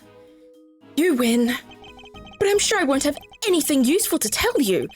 It probably isn't even worth your time. That's not for you to decide. By my hand, the truth will be revealed. Every decision I make is to ensure that end. Thank you for the stretch, Violet. Oh, Kay doesn't have a...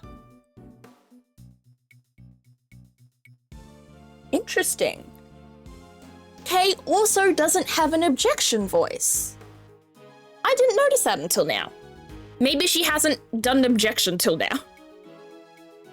Except that's not exactly what we're here to do, is it? What do you mean? We're not trying to expose the truth. We're trying to save Simeon. That's what we do now, remember? We work to get our client out of trouble. Not as a prosecutor, but as a defense attorney's assistant. What the Game Meister said. You need to listen to the kid more, you know. I mean, like, I get it, but listen, Phoenix Wright, greatest defense attorney of all time, is all about revealing the truth. So, I think Edgeworth taking a page out of his book is a good thing. Kay's never had one. Well, she should. I mean, it makes sense that she doesn't, considering she's not actually doing any of the court things, but, like, she should. A client has requested the services of Edgeworth & Co. And as your old man always said, your relationship with your client becomes before everything else. So if you think Mr. Saint's well-being is taking a back seat to some quest for the truth, Well, let's just say I don't like to fire people. So I need you to fight against your instincts a little harder, yeah? We have to fight against Phoenix Wright's instincts. Oh, so difficult, considering I've played him for more games than you. This will take some getting used to. In any case, the importance of this man's testimony remains unchanged. Therefore, Mr. Sawit, I am asking once more. What happened when you found the body? And now we have to do fucking testimony off. Okay. Ooh.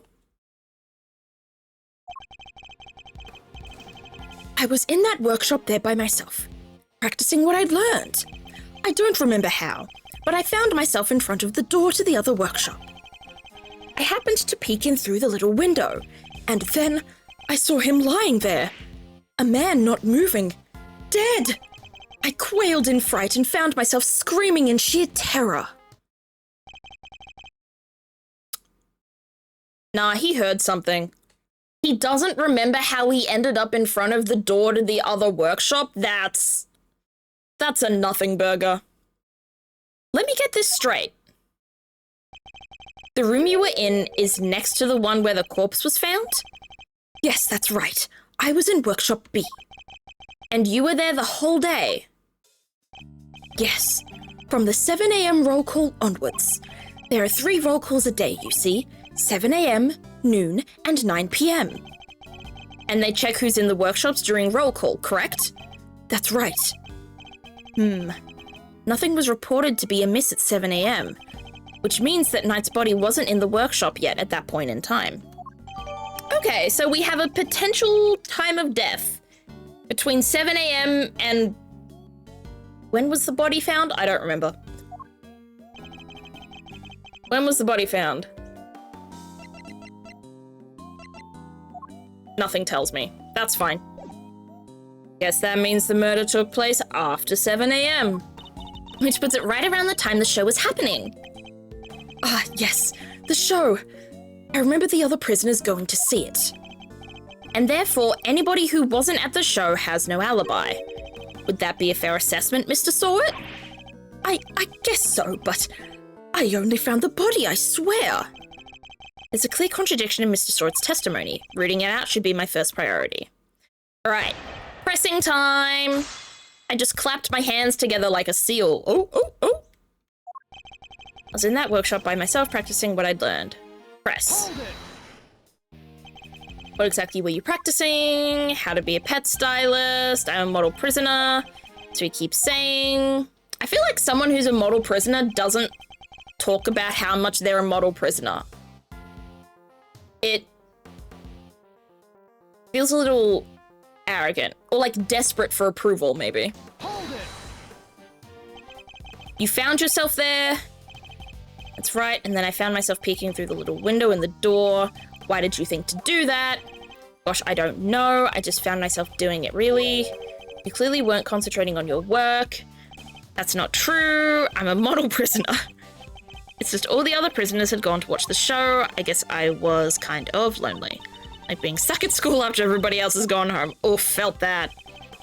Found myself in front of the door to the other workshop, and okay, I'm thinking...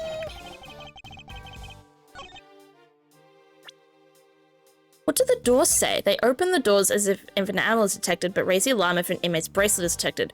Prisoners are not allowed to move about freely.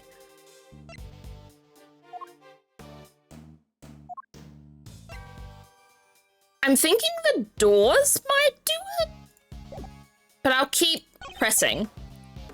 I happened to peek through. You snoopy man. That mean you didn't get a good look? No, I couldn't. The window was not only small, but it had bars. Exactly a panoramic view, just so the guards to check in on what's going on. That's right, you're a very knowledgeable young lady.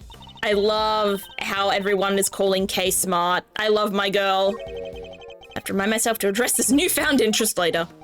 I peeked in through the little window in the workshop door. I saw him lying there, a man not moving, dead. Hold it! Could you tell right away if it was a man or a woman? It was clearly a man, his physique, his clothes. It was also very clear that he was dead. Let's just say this wasn't my first dead body. Yeah, you're in here for a reason. he's in prison, my guy. My eternal shame. The first time I'd seen another person's handiwork up close. I quailed in fright and found myself screaming in sheer terror. Do you recall how exactly you screamed? Any words you might have used? No, I only remember that I screamed. Folks don't tend to remember much when they're busy crying out in terror. Exactly, so yes, I screamed. That's all I remember. Presents itself as an innocent bystander, but nothing could be further from the truth. Given what he is, things couldn't have happened as he claims. The contradiction in his testimony is as clear as day. I just need to present the evidence that proves it.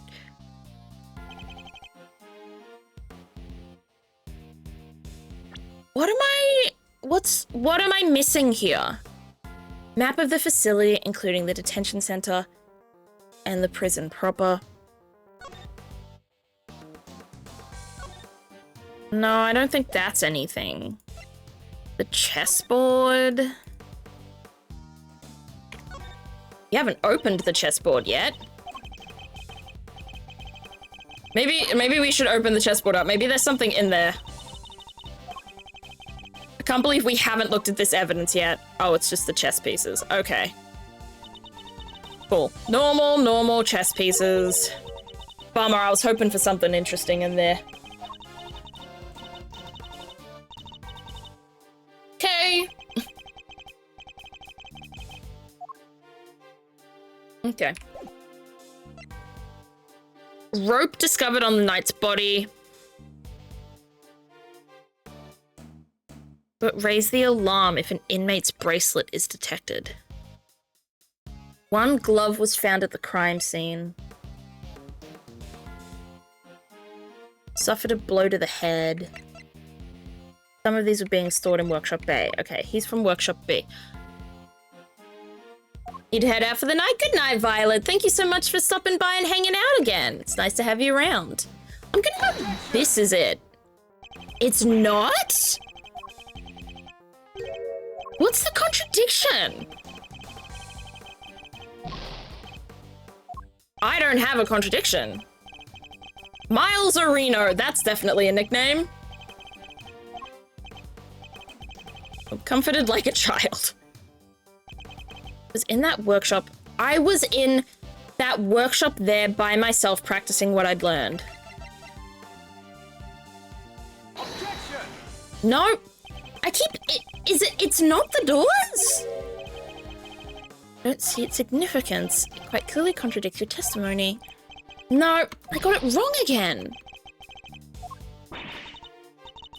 What am I missing here?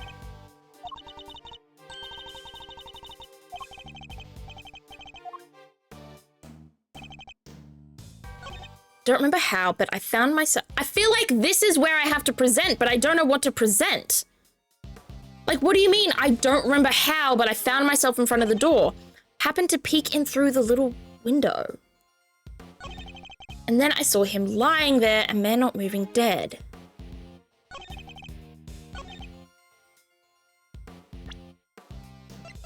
I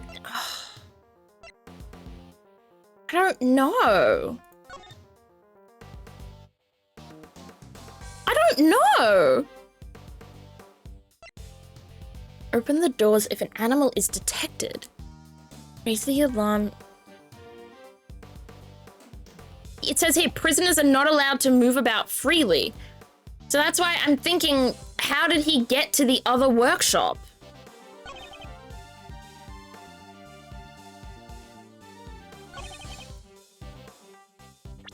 I'm just looking at this.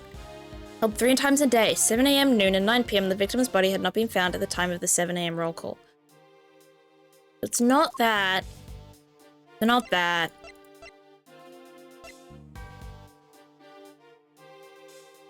Colorful top found by the victim's body.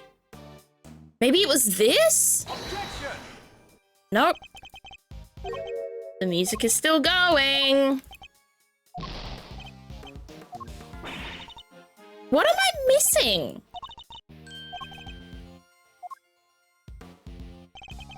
Saw him lying there, a man not moving, dead.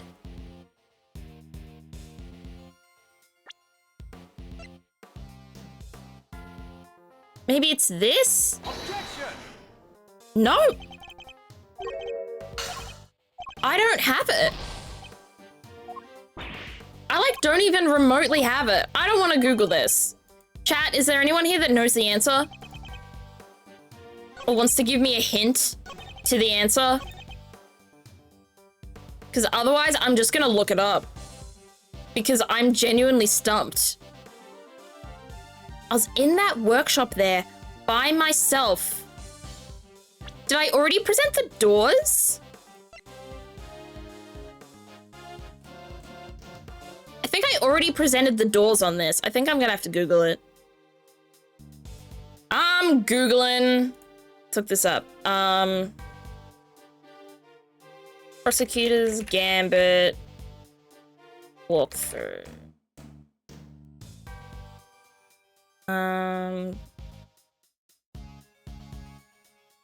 Gimme. Turnabout. What am I on? Captive turnabout. This is. I'm probably in the middle.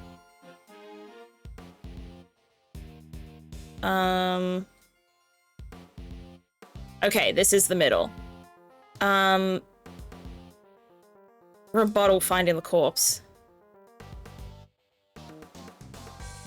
There is a problem. If you look straight away, there should have also been whoever made the noise. Ah, okay.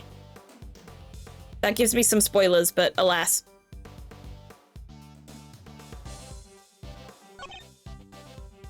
I happen to... So press the third.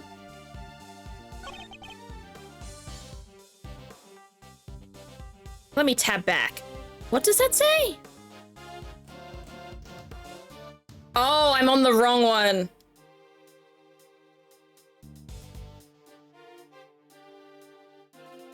Present the door sensors on the second or third statement. I did! Objection!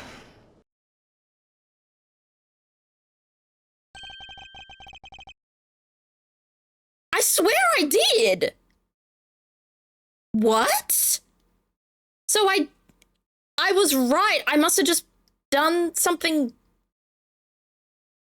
I don't know. Apparently I did something wrong. But I swear I did. Oh, whatever. We know the answer now. Enough of these pathetic lies, Mr. Sorrett. I'm afraid you've rather lost sight of what you are. What I am? I know precisely what I am. I'm a former newspaper salesman who's training to be a pet stylist. Hold it! But that's not all you are, is it? Or did you forget the bracelet you wear around your wrist? A bracelet that masks you as a prisoner, and therefore unable to move around as you please. We both know stepping outside that door would have sounded an alarm. Well, that's... But there's no way you could have looked into the other workshop without leaving the room you were in. Owie! Stylishly done, Edgeru. Oh, I don't like that nickname. But doesn't this mean that Mr. Sorrett couldn't have found the body then? Good question, Kay. Perhaps Mr. Sorrett himself can explain. So, actually, I may have forgotten to mention one very important detail. Sorry about that. I can explain exactly how I was able to see the body, if you like. By all means, go ahead. So here we go again. This is the rebuttal. There's a little trick we prisoners know about, you see. As long as you leave your bracelet inside the door, you can lean out without triggering the alarm. That's how I was able to peek through the window and into the workshop next door. Inside, I spotted the victim's dead body, which made me scream in fright. Okay. So he's saying he was able to take a look at next door because he had kept his arm inside workshop B as he leaned out. Please don't tell anyone about our little trick. Especially not the guards. Please? Is this it? Is this all he was hiding? I'd better dig a little deeper into his testimony just in case. Alright, well now I know what to do here, unfortunately. There's a little trick you prisoners know about. As long as you leave your bracelet inside the door, you can lean out without triggering the alarm. That's how I was able to peek through the window and into the workshop next door. Inside, I spotted the victim's dead body. Okay, so he didn't say anything there. I'll do some pressing then. Hold it! Tell me some more about this trick. course. It's quite simple, really. Okay. Press. Hold it! This allows you to enjoy a little taste of freedom. It does, to be honest, it's one of the few things that brings me joy. Other surprising source of joy, but rule breaking isn't exactly a demonstration of remorsefulness. Ooh! Model prisoner, you are not! I'm remorseful, I always am, I'm a model prisoner. You need to suspect that he doesn't know what a model prisoner actually is. Use this trick to peek through the window. That's right, yes, I made sure the guard wasn't looking and leaned out into the corridor. What about this one? Press. Hold it! Why did you make so much of an effort just to take a look? Well, you see, I heard noises coming from next door. Okay, this is the bit we're meant to present. And that room was supposed to be empty, so I thought it was strange. And you went to look as soon as you heard these noises. Yes, of course, I had to see what was going on, so I went right away. I see. Are there any problems with what Mr. Sorrow just said? There is a problem. You claim that you looked into the next room as soon as you heard some noise. If that's the case, you must have seen more than just a dead body, because the person who made the noises should have been in there too. That's, You've got him quaking in his boots, Mr. Edgeworth. I kept going as K. Mr. Sora, tell us the truth about what you saw. It is what he saw. Saw it. You do, of course, have the right to remain silent, but it will do little to dispel the notion that you were somehow involved in this crime. I'm sorry. I did see something else, but it's too insane to believe. I really thought I might have dreamt it. That's why I wasn't sure if I should mention it. Just tell us what you saw. All right. It was that dog. And what I saw is the stuff of nightmares. That huge, black dog had sunk his terrible teeth into the victim's throat. What did you just say? It was hellish. Utterly hellish. That beast, that awful beast, he killed him. Suddenly I don't feel so good. Jeepers creepers, that's awful. Talk about traumatizing. It was dreadful, horrible. Now you know why I couldn't help but scream. So there's a man-eating dog in the prison's animal population. Funniest, he didn't say eat. He said he was eating Knight. He just said he bit him. There's a difference. Biting is not inherently eating, Edgeworth. Black dog, jotted down. And that really is everything, I promise. You believe me, don't you? For now, this one seems too far-fetched a lie even for you. I'd like you to append what you just told us to your testimony if you don't mind. Very well. Outside, I spotted the victim's dead body, which made me scream in fright. I also saw that black dog, his mouth clamped tight around the man's throat. But he died from a stab wound. Wouldn't we know if it was a bite, because then it would be several puncture marks instead of one? I'm presenting here. Objection! Just on the fly. It was wrong. This is why I always press first. I get too cocky, and then I'm just like, I'm gonna present something, and it's always wrong. Like, 99% of the time it's wrong. Very nonchalant, yeah. Edgeworth tries. I wasn't wrong, I was mistaken. I'm gonna press this, because I feel like this is the statement I have to present on, right? Hold it! You sure this black dog was biting the victim's throat? Yes, there was blood everywhere. The beast's mouth was dripping wet with it, and... Whoa. Spare us the gory details, will you? What about the victim? Was he... Don't say it. Do you really need to ask him that, Mr. Edgeworth? Ugh. Hey, what was that punch for? I'm on your side here. He wasn't moving at all. He was just lying there. Meaning he was already dead. There was so much blood just oozing from his neck. Oh, he was dead as a doornail, I'm sure of that. Not even the twitch of a finger, just lifeless. Yeah, enough already. Why do you have to go into every little detail like that? to give you a nice and accurate testimony. That is what you want, isn't it? Shall I add what I've said to my testimony, Mr. Edgeworth? Please do. It was awful, I tell you. Terrible. Alright, so now we've got this added to our testimony. I remember seeing his ring gleaming. What? What ring?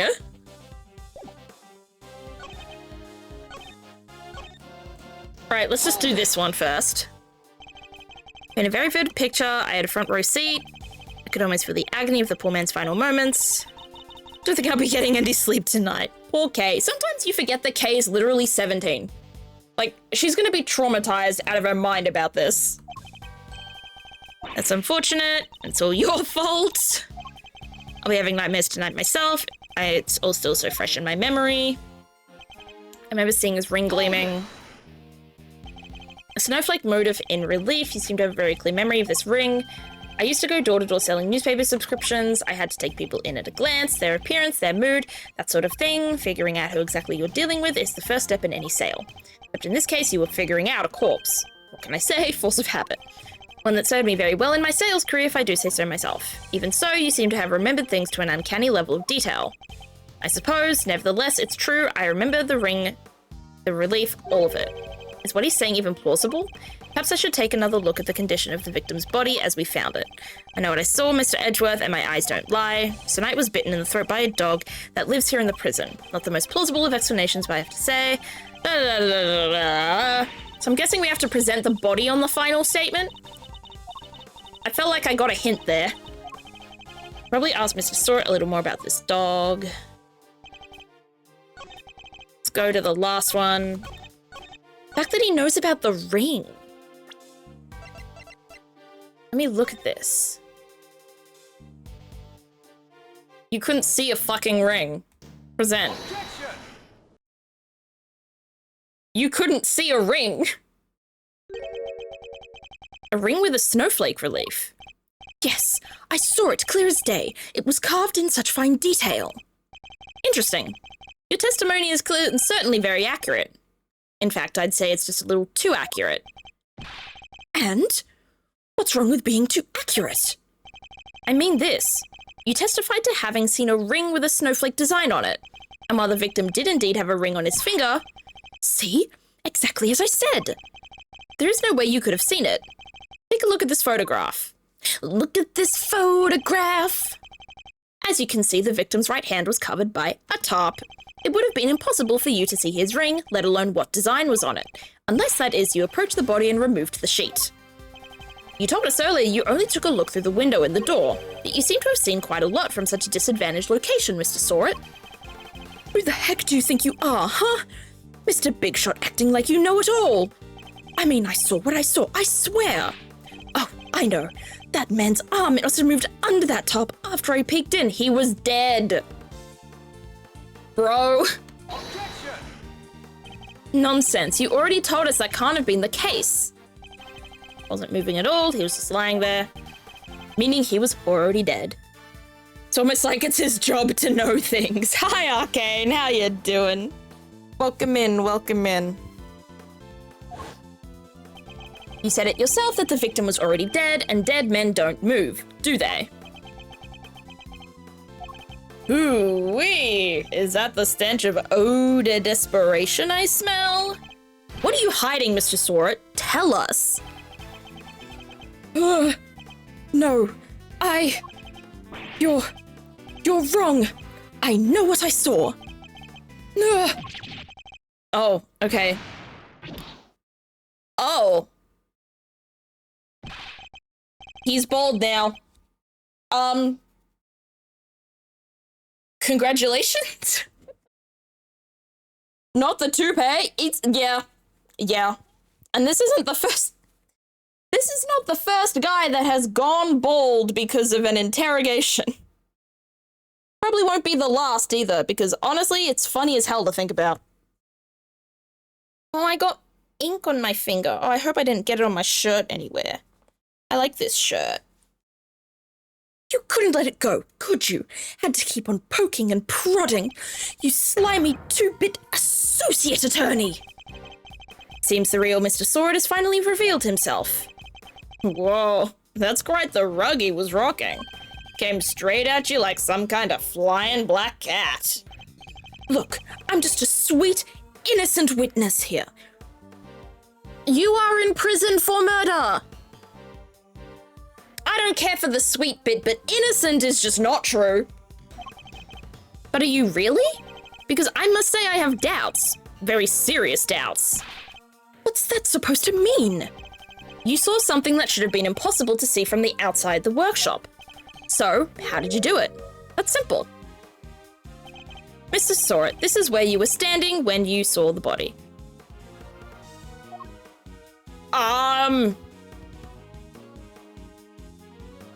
He was inside Workshop B, but he was like just inside.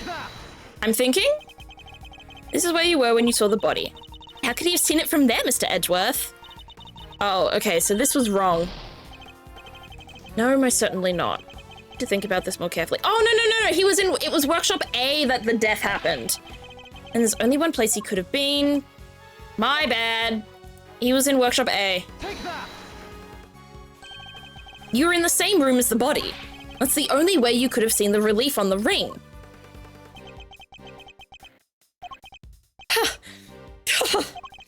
Say what you want, but you don't have a shred of evidence, do you? Nothing to prove I was in the room with the body, anyway. You can't prove it, can you? Because I was in the next room over. Minding my own business and looking after the animals. Why else would I have signed out a pair of rubber gloves for Oh, okay. Oh, well, you just turned yourself in. The gloves are... The gloves are the whole thing! I was just about to enter the gloves in as evidence against him. There.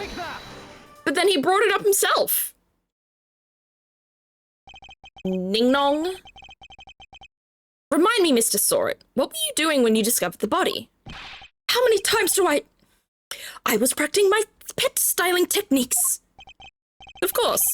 Then perhaps this rubber glove might mean something to you. That's... This glove was found by the victim's body. I believe it was dropped by the killer. And I can't help but notice that you have a similar glove tucked into your apron. Oh, he's the killer! Nah. I guess I can kind of believe it, but also nah. No, this one's different. Yes, that one does seem awfully lonely, doesn't it? It's just a rubber glove. There are hundreds of them all over the prison. This doesn't prove anything. Not yet, perhaps, but if I were to ask the police to check this glove for prints, I have a feeling the results would be rather fascinating. Oh my goodness. He's so stressed he went inverted. Wait, so he's actually the killer? It's over. Objection. Who was that? Oh. So, take back everything I said about Fender not getting an objection voice line? Because he got an objection voice line. It just took a while. That was a pretty rad objection, am I right? Please, Fender, now is not the time for tomfoolery. But I have a legit objection, because this isn't over. There's something that still doesn't make sense. Our man here's a prisoner, right? And he's got one of those bracelet doohickeys on. That's true. So how could he have left his workshop in the first place? His bracelet would have triggered the alarm if he'd tried. Right. We don't have a good explanation for that yet. Well, anything you'd like to share, good buddy? We're all friends here. That's weird. He should be clinging onto that bracelet like the big round lifesaver it is. In what way? As in, it's the best hope our wig-flinging friend here has for getting off the hook for murder. Sorry, can't get into the crime scene with a bracelet on. If it was me, I'd be arguing that for my life. And And yet he hasn't said a peep about it. I wonder why that might be, The silence is deafening. The sound of silence. I suppose Ms. Law Priestess did preach that silence is golden yesterday, too. Whoa, you sounded like an actual attorney for a second there, Mr. Fender. The worst of times are when lawyers calmly show our biggest smiles. Gregory taught me that. It was part of the attorney's code he lived by. So, friend, what's the dealio? Why so coy about your bracelet? He's still not talking. Damn. Kind of preferred his fan translation voice. I'll have to look it up. I mean, unless you want to send a video.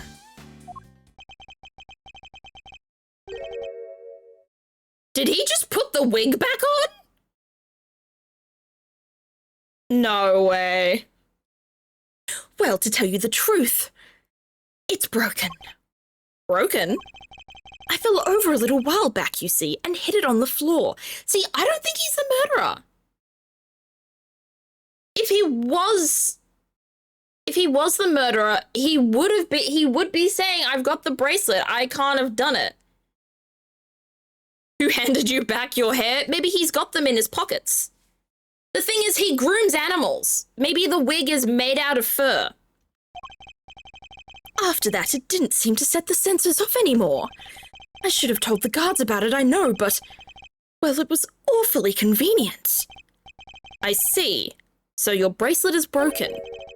Do they really break that easily? If so, then this prison has a serious security problem. You there. Could we have a moment? He's still with the cat. There's a voice compilation video to compare the two I plan to share with you when you finish, since there are some spoilers in that video. Got it. I will look forward to it when we get to the end then, thank you. It's like pocket spaghetti. Just reminds me of that one vine of the guy that falls over and all the spaghetti falls out of his pocket. Ah! Like, it's funny, but also I just can't not think about how gross that would feel. Aren't Mew just the cutest? Ahem. Meow! How can I help you, sir? Oh, we've got a cat boy. We've got a cat guard. This prisoner's bracelet appears to be broken. What? Really? That's not good. I'll get someone to find a replacement right away. Thank you. We'll keep hold of the broken one for the time. Oh, you bitch. We'll keep a hold of the broken one for the time being. Yeah, as evidence. You suave man. You sneaky bitch. I trust you'll take good care of it. Sweet. Bracelet sorted. Now to turn in our murderer, yeah? What? No, I didn't kill anybody. I don't think he did. I think it's the warden. Whoa there, Balio. You were the one who said your bracelet was out of commission. Or were there other inmates freely roaming the halls while everybody was busy watching the show? No, I just found the body, that's all, I promise. And when I did, that enormous dog still had his mouth wrapped around the poor man's neck. I only went into the workshop after the beast had left. And why did you go in? Well, oh, fine, I wanted to go through his pockets, okay? He was going to rob the corpse? That explains why he remembers Knight's ring in so much detail. Hey, why are you looking at me like that?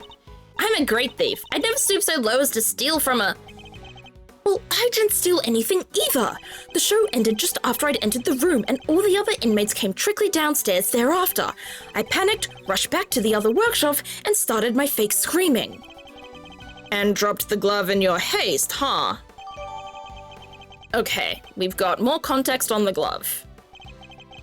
I guess this all just about hangs together. Anything smell funky to you, Miles?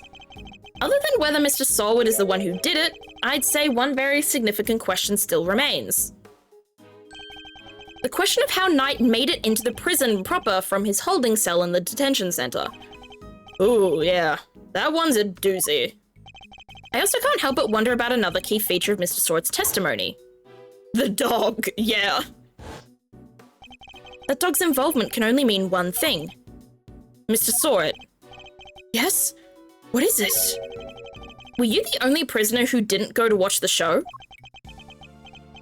Well, no. There was one other who didn't. Am I right in thinking that this person couldn't have watched the show even if he'd wanted to? Yes. How did you... I knew it. I had my suspicions when we first ran into that black dog yesterday, but this confirms it. For a criminal that dangerous to end up in a place like this is unbelievable, but... Where is this person's cell? You're going to see... him? Who could this be? This has to be another callback, right? Someone that we know from somewhere? But I can't think of anybody. Who are we talking about here? Him! He's not like the other prisoners you know. He's special, gets treated like royalty. But you didn't hear that from me. All I'll say is if you value your life, you'll stay well away from him. What? Will you please stop trying to scare us all the time? The big cheese, huh? Well, I for one definitely value my life, so that sucks. They keep him in maximum security. Which is... over there. Oh, I love the pig so much. Maximum security. Well, that's certainly one way of treating someone differently.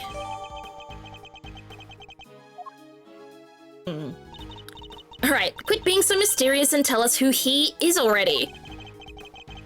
Let's just say it's highly skilled when it comes to people's lives. Better than anyone, in fact. It can't be Shelley, right? Like, there's no way it's Shelley. 'Cause Shelley didn't get arrested. And, that's all I'm prepared to say on the subject. In fact, I may have already said too much. Well, Milesy, anything you care to share? Or are you going to leave Kay and I in the dark here too? The mysteries man in maximum security is an old acquaintance. How old? Who the fuck could this be? Let's go pay him a visit. I suspect we'll find our dark canine friend in there too. What? I have an old acquaintance. Who on earth could this be? I'm so excited, but I'm so confused. Wow, it's pitch black in there. I can't see a thing. But didn't you say that the Yatagarasu takes flight even in the dead of night or something? Even in the depths of night, when no other bird dares take flight. One alone soars to shine, the light of righteousness on the world's blight. And that one is me, for I am the great thief Yatagarasu. She's so enthusiastic. Whoa, you are one powerful performer. Thanks, but that doesn't help me see in the dark. I'm a human, not a three-legged raven. Oh, I know that noise. I don't remember where I know that noise from, but I know it. Eee! Oh, it's the dog. Oh, that's a creepy fucking dog. Oh no. No way they both ran. Mr. Edgeworth. That voice, I knew it. It has been far too long. Who the fuck is this? You remember me? I'm thinking, like, who are the... It can't be Shelley. Is it the other guy from Maya's case? It could be...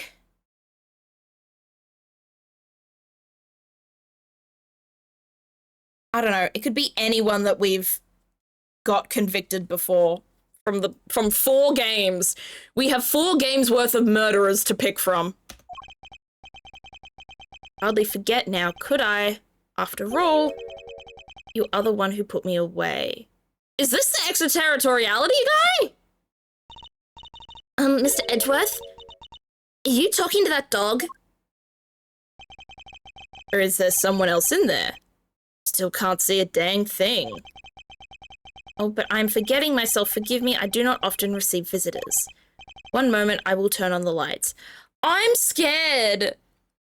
Who is this gonna be? Oh.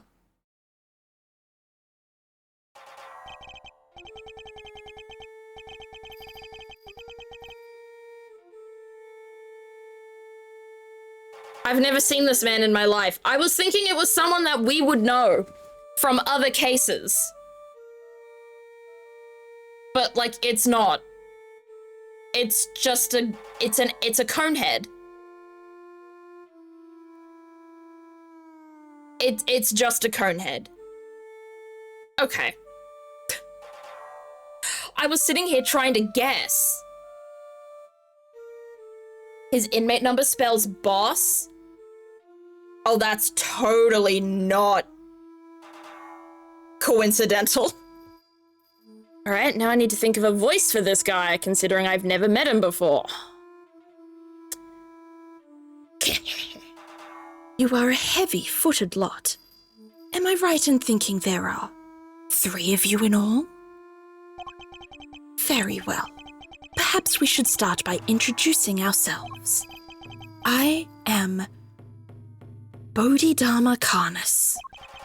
As you may have gathered, Mr. Edgeworth and I are old acquaintances. I know his head is weird. It's like he's a cone head, but he's like it's like he's got stretch marks on his head, like he's grown it somehow.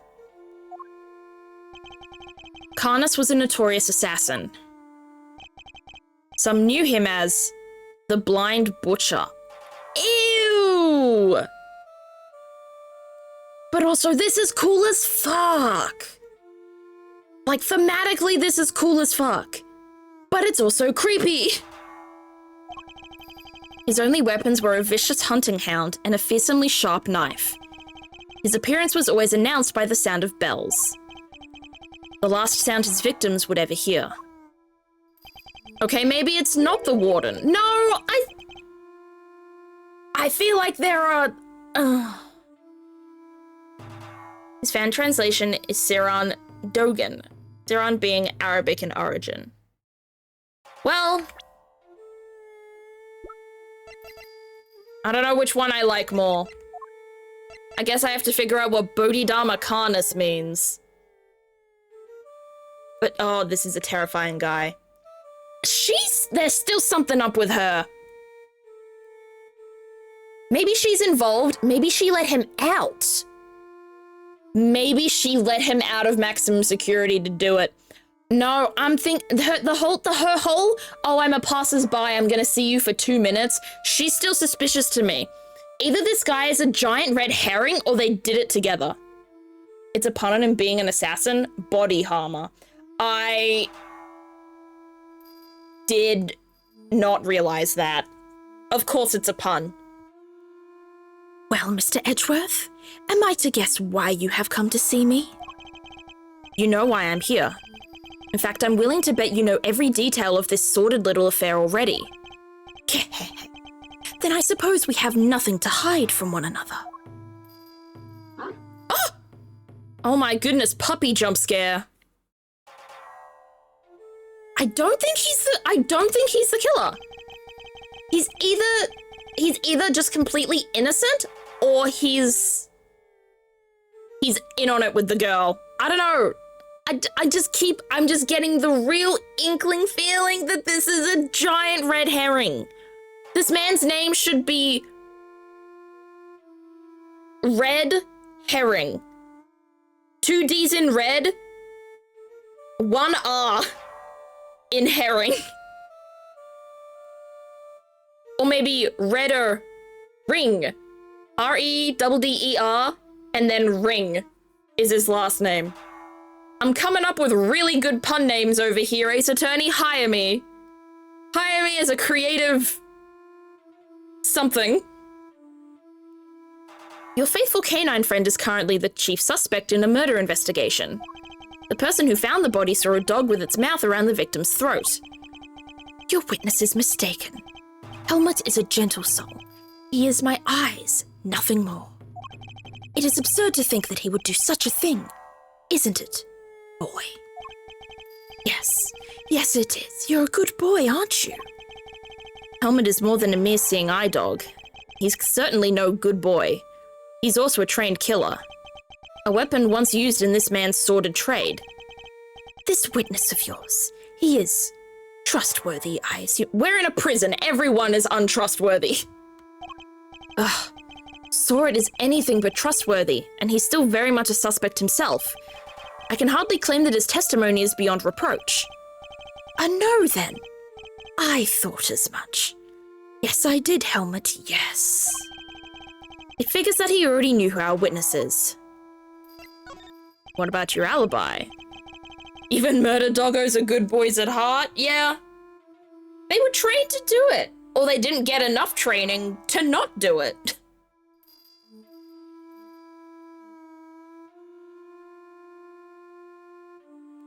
What were you doing between 8 a.m. and 10 a.m. yesterday morning, Mr. Carnus? During the show, you mean? I was here, ensconced in these humble surroundings. Also, I know I'm whispering. The way that my mic works, I have it so that even quiet noises get picked up quite well, and like, they get put out quite well as well, but if the whispering is too quiet, please tell me. But I don't know. I feel like this is a good voice for him. Unless I do some sort of like Bane voice. Sort of thing. But I don't know how much I would enjoy doing this voice for him all the time. I'd prefer the whispering. The whispering is easier. Especially considering I don't know how much questioning we're gonna have to do with this time. He was born in the darkness, molded by it. Exactly. Literally born into darkness, considering he's blind and can't see. Though, that being said, depending on how he got his blindness, like, blindness does not necessarily mean seeing black and nothing else, or seeing darkness and nothing else. It's literally just, like, being blind does not always look the same as just closing your eyes and seeing darkness. Like, it's literally unimaginable. I was just trying to throw out a Bane line. I do know that, but I am extremely tangential. Use !yap as a command and you'll see how many times I've gone on a tangent. Since that command was created, there were much more tangents before that. I have developed a passion for wood carving, you see. An obsession, even. I was engrossed in it all morning. And you have the permission to engage in such a hobby? I can't believe someone would actually let you. The warden and I have an understanding. There it is. There it is. Nail in the coffin. The warden is in on it. An understanding? That's ridiculous. This man shouldn't be allowed 1, let alone 5 chisels. They're nothing but lethal weapons in his hands. I was carving Buddhist pieces at first, but by the 674th, my interest had begun to wane. Whoa, that must have taken forever. Time is all I have, child. In any case, my focus has now shifted to pieces such as these. Fucking chess pieces again, man. I didn't know you played chess. You play too, do you not, prosecutor? Perhaps one day you might indulge me. Though you may find my game rather rudimentary, I only began after my arrival here, I'm afraid. What's that piece? A dog with 3 heads? Ah yes, the dogs of war. You must forgive my little joke. Chess is, after all, a game of war. Soldiers, knights, castles, all doing their utmost to protect the king, all loyal to the last. I have always thought it strange that such a game has no place for a dog. After all, what more loyal weapon could an army call upon? Still, it's simply a piece I made for fun. Fear not, I play by the regular rules, and with the regular pieces. I can't imagine it's easy finding opponents to play here in prison, though. Oh, I have my correspondence. Correspondence chess, then. Sharing moves by post? Yes, even prisoners are allowed to send and receive letters. Their contents are inspected, of course. Although I have yet to receive the details of my current opponent's next move. Maybe oh!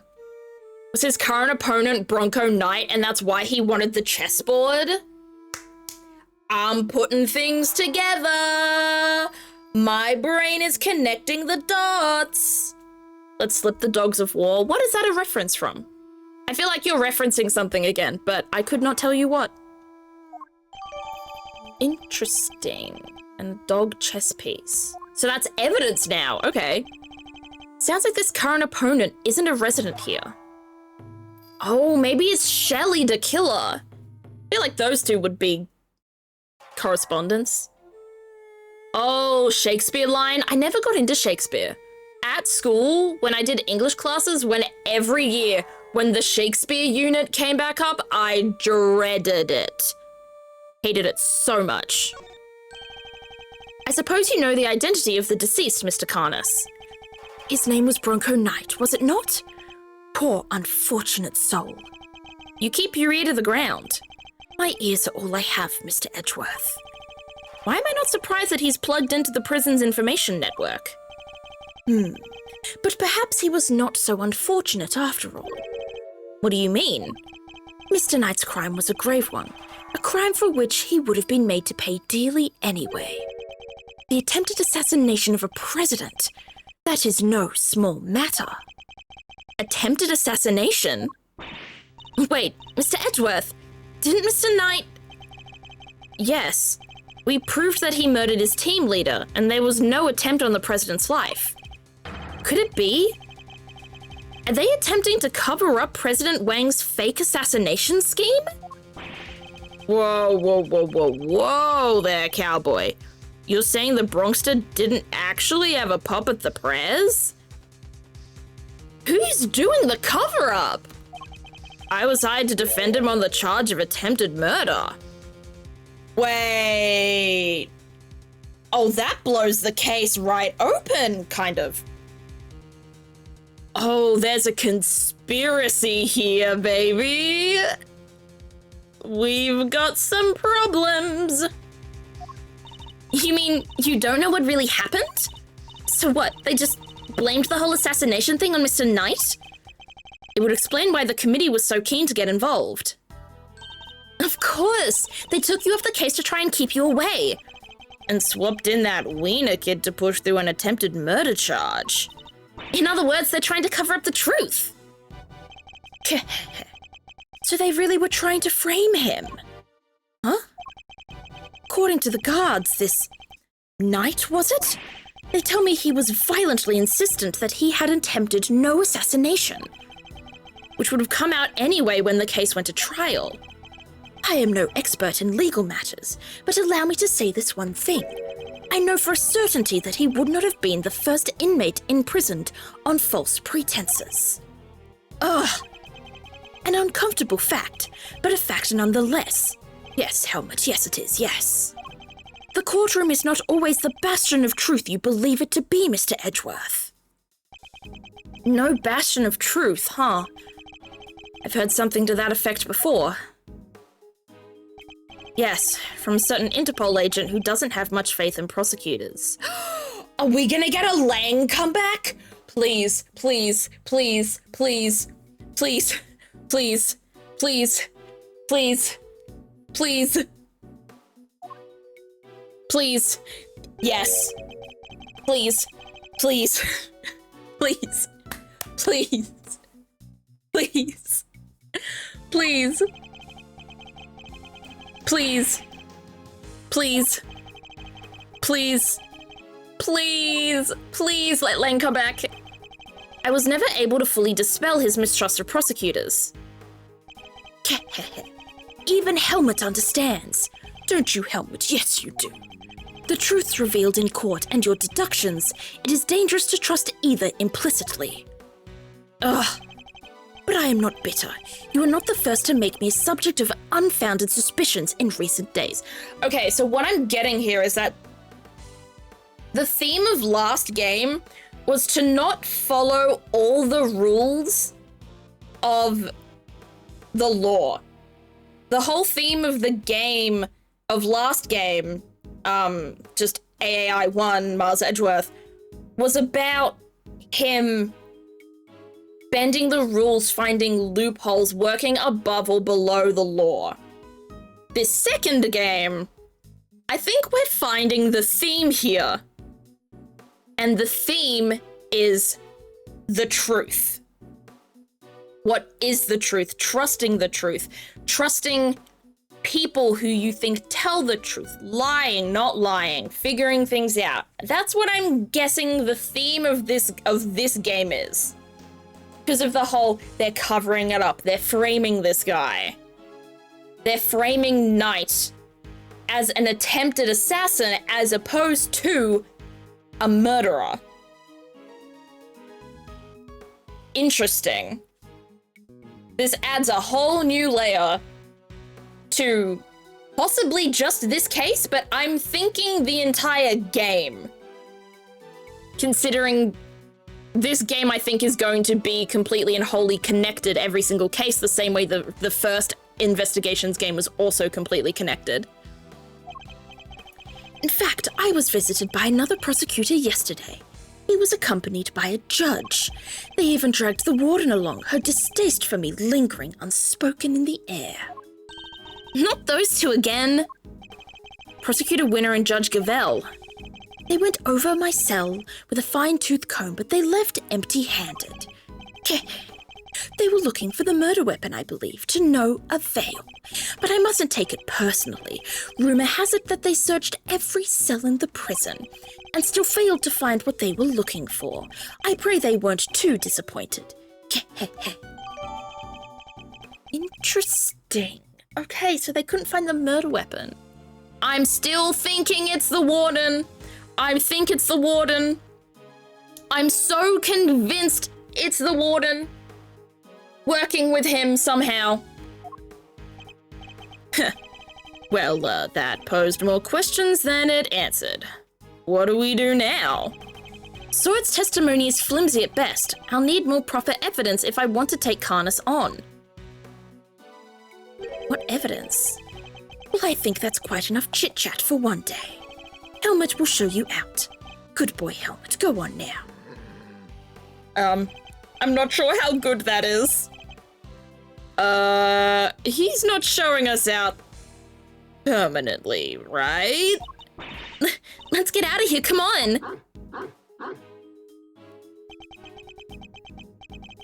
Until next time, Mr. Karnas. It does pain me that our brief time must end, just as we were becoming reacquainted. I await your return, Mr. Edgeworth. That was creepy. Oh my goodness. Kay is on the rocks. Oh, I love this girl. Now to gather the evidence I need to bolster my case. Hey, Mr. Edgeworth! That's the best hiding spot she could find? It's all right, Kay. You can come down now. Where's Fender? He ran off somewhere. I had no idea he could move that fast. Fender. So, what do we do now? You and I can continue the investigation, and I know just where to start. By solving that one particular mystery that's been dogging us this whole time. Knight's body was found in one of the prison workshops, but he was presumably being detained in one of the detention center's holding cells. I think it's the warden! Because the warden could just take him over. She has the authority. How did he wind up on the other side of those heavy security doors? Let's start by investigating the holding cells. And Mr. Knight's room, right? But, what about Mr. Fender? I'm sure he'll find us when he's ready. Sure, but he is kind of our boss, isn't he? Oh well. Okay, how long is this gonna go for? Let me go back. Tender center holding cell. Okay. So, I'm just looking at things. So we're still in the middle part. I think I'm gonna save here and head out. Because there's definitely a fair chunk of this case left, and it's 5 p.m. So I'm just gonna not keep playing. I think I'm done.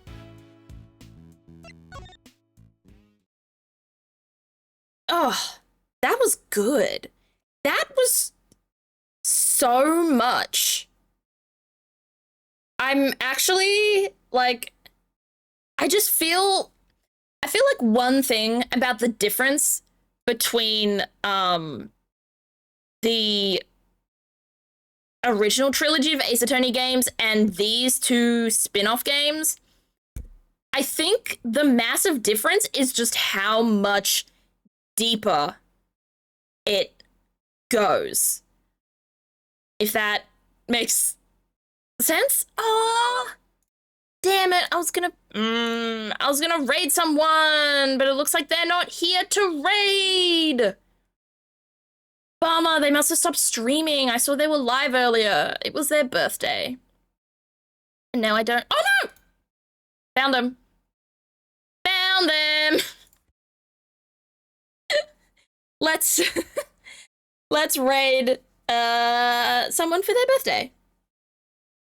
Let's raid. Oh geez, my internet is not doing hot. It's allowing stream and nothing else. All right, everybody, let's raid Fabu today, because it is their birthday, and let's wish them a good day.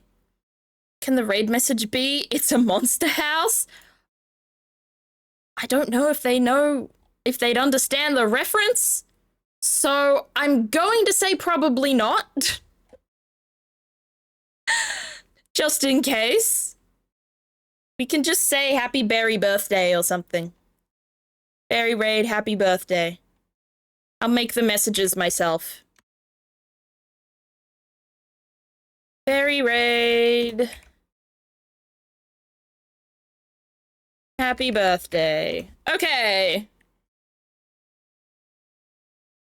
Followers of the stream. This is your raid message. And then let me do my other one.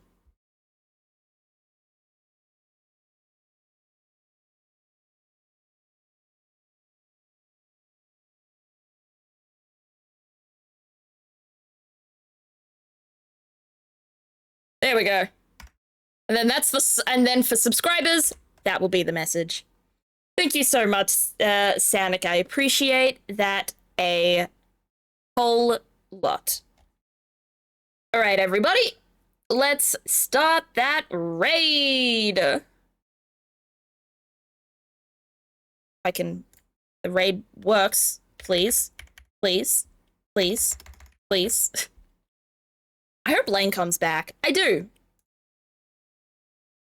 There's some sort of fucking international conspiracy going on here, I think, so I hope Lane comes back to help us solve it. Anyways, thank you everyone so much for coming to stream today. Thank you so much for the subs. Thank you so much for chatting. Thank you so much everyone for having fun and hanging out. Our next stream will be in 2 days' time as opposed to 3 days' time, and we will be playing more Slime Rancher 2. I just wanted to make sure I kept on with my 2 streams a week, but I will not be streaming on Thursday because Thursday is Christmas. I will be streaming on Wednesday instead, which is everyone else's Tuesday. So I will see all of you in 2 days' time. If you want to join me and other members of the community, we have a Discord server to hang out in where you can get oh my goodness, a poster of mine just fell off. Just fell off the wall. Where you can vote in my community days, and you can get my stream schedules early, you know, and just hang out with others. And if you want to see clips of me or just see what's going on in my life, see some updates, what I'm talking about, you can follow me on various socials, watch my old VODs, watch my longer form YouTube videos. I am on YouTube, I'm on Blue Sky, I'm on all the things. But thank you everyone so much for coming. I will see all of you next time. And yeah, have a good day or night. Bye-bye.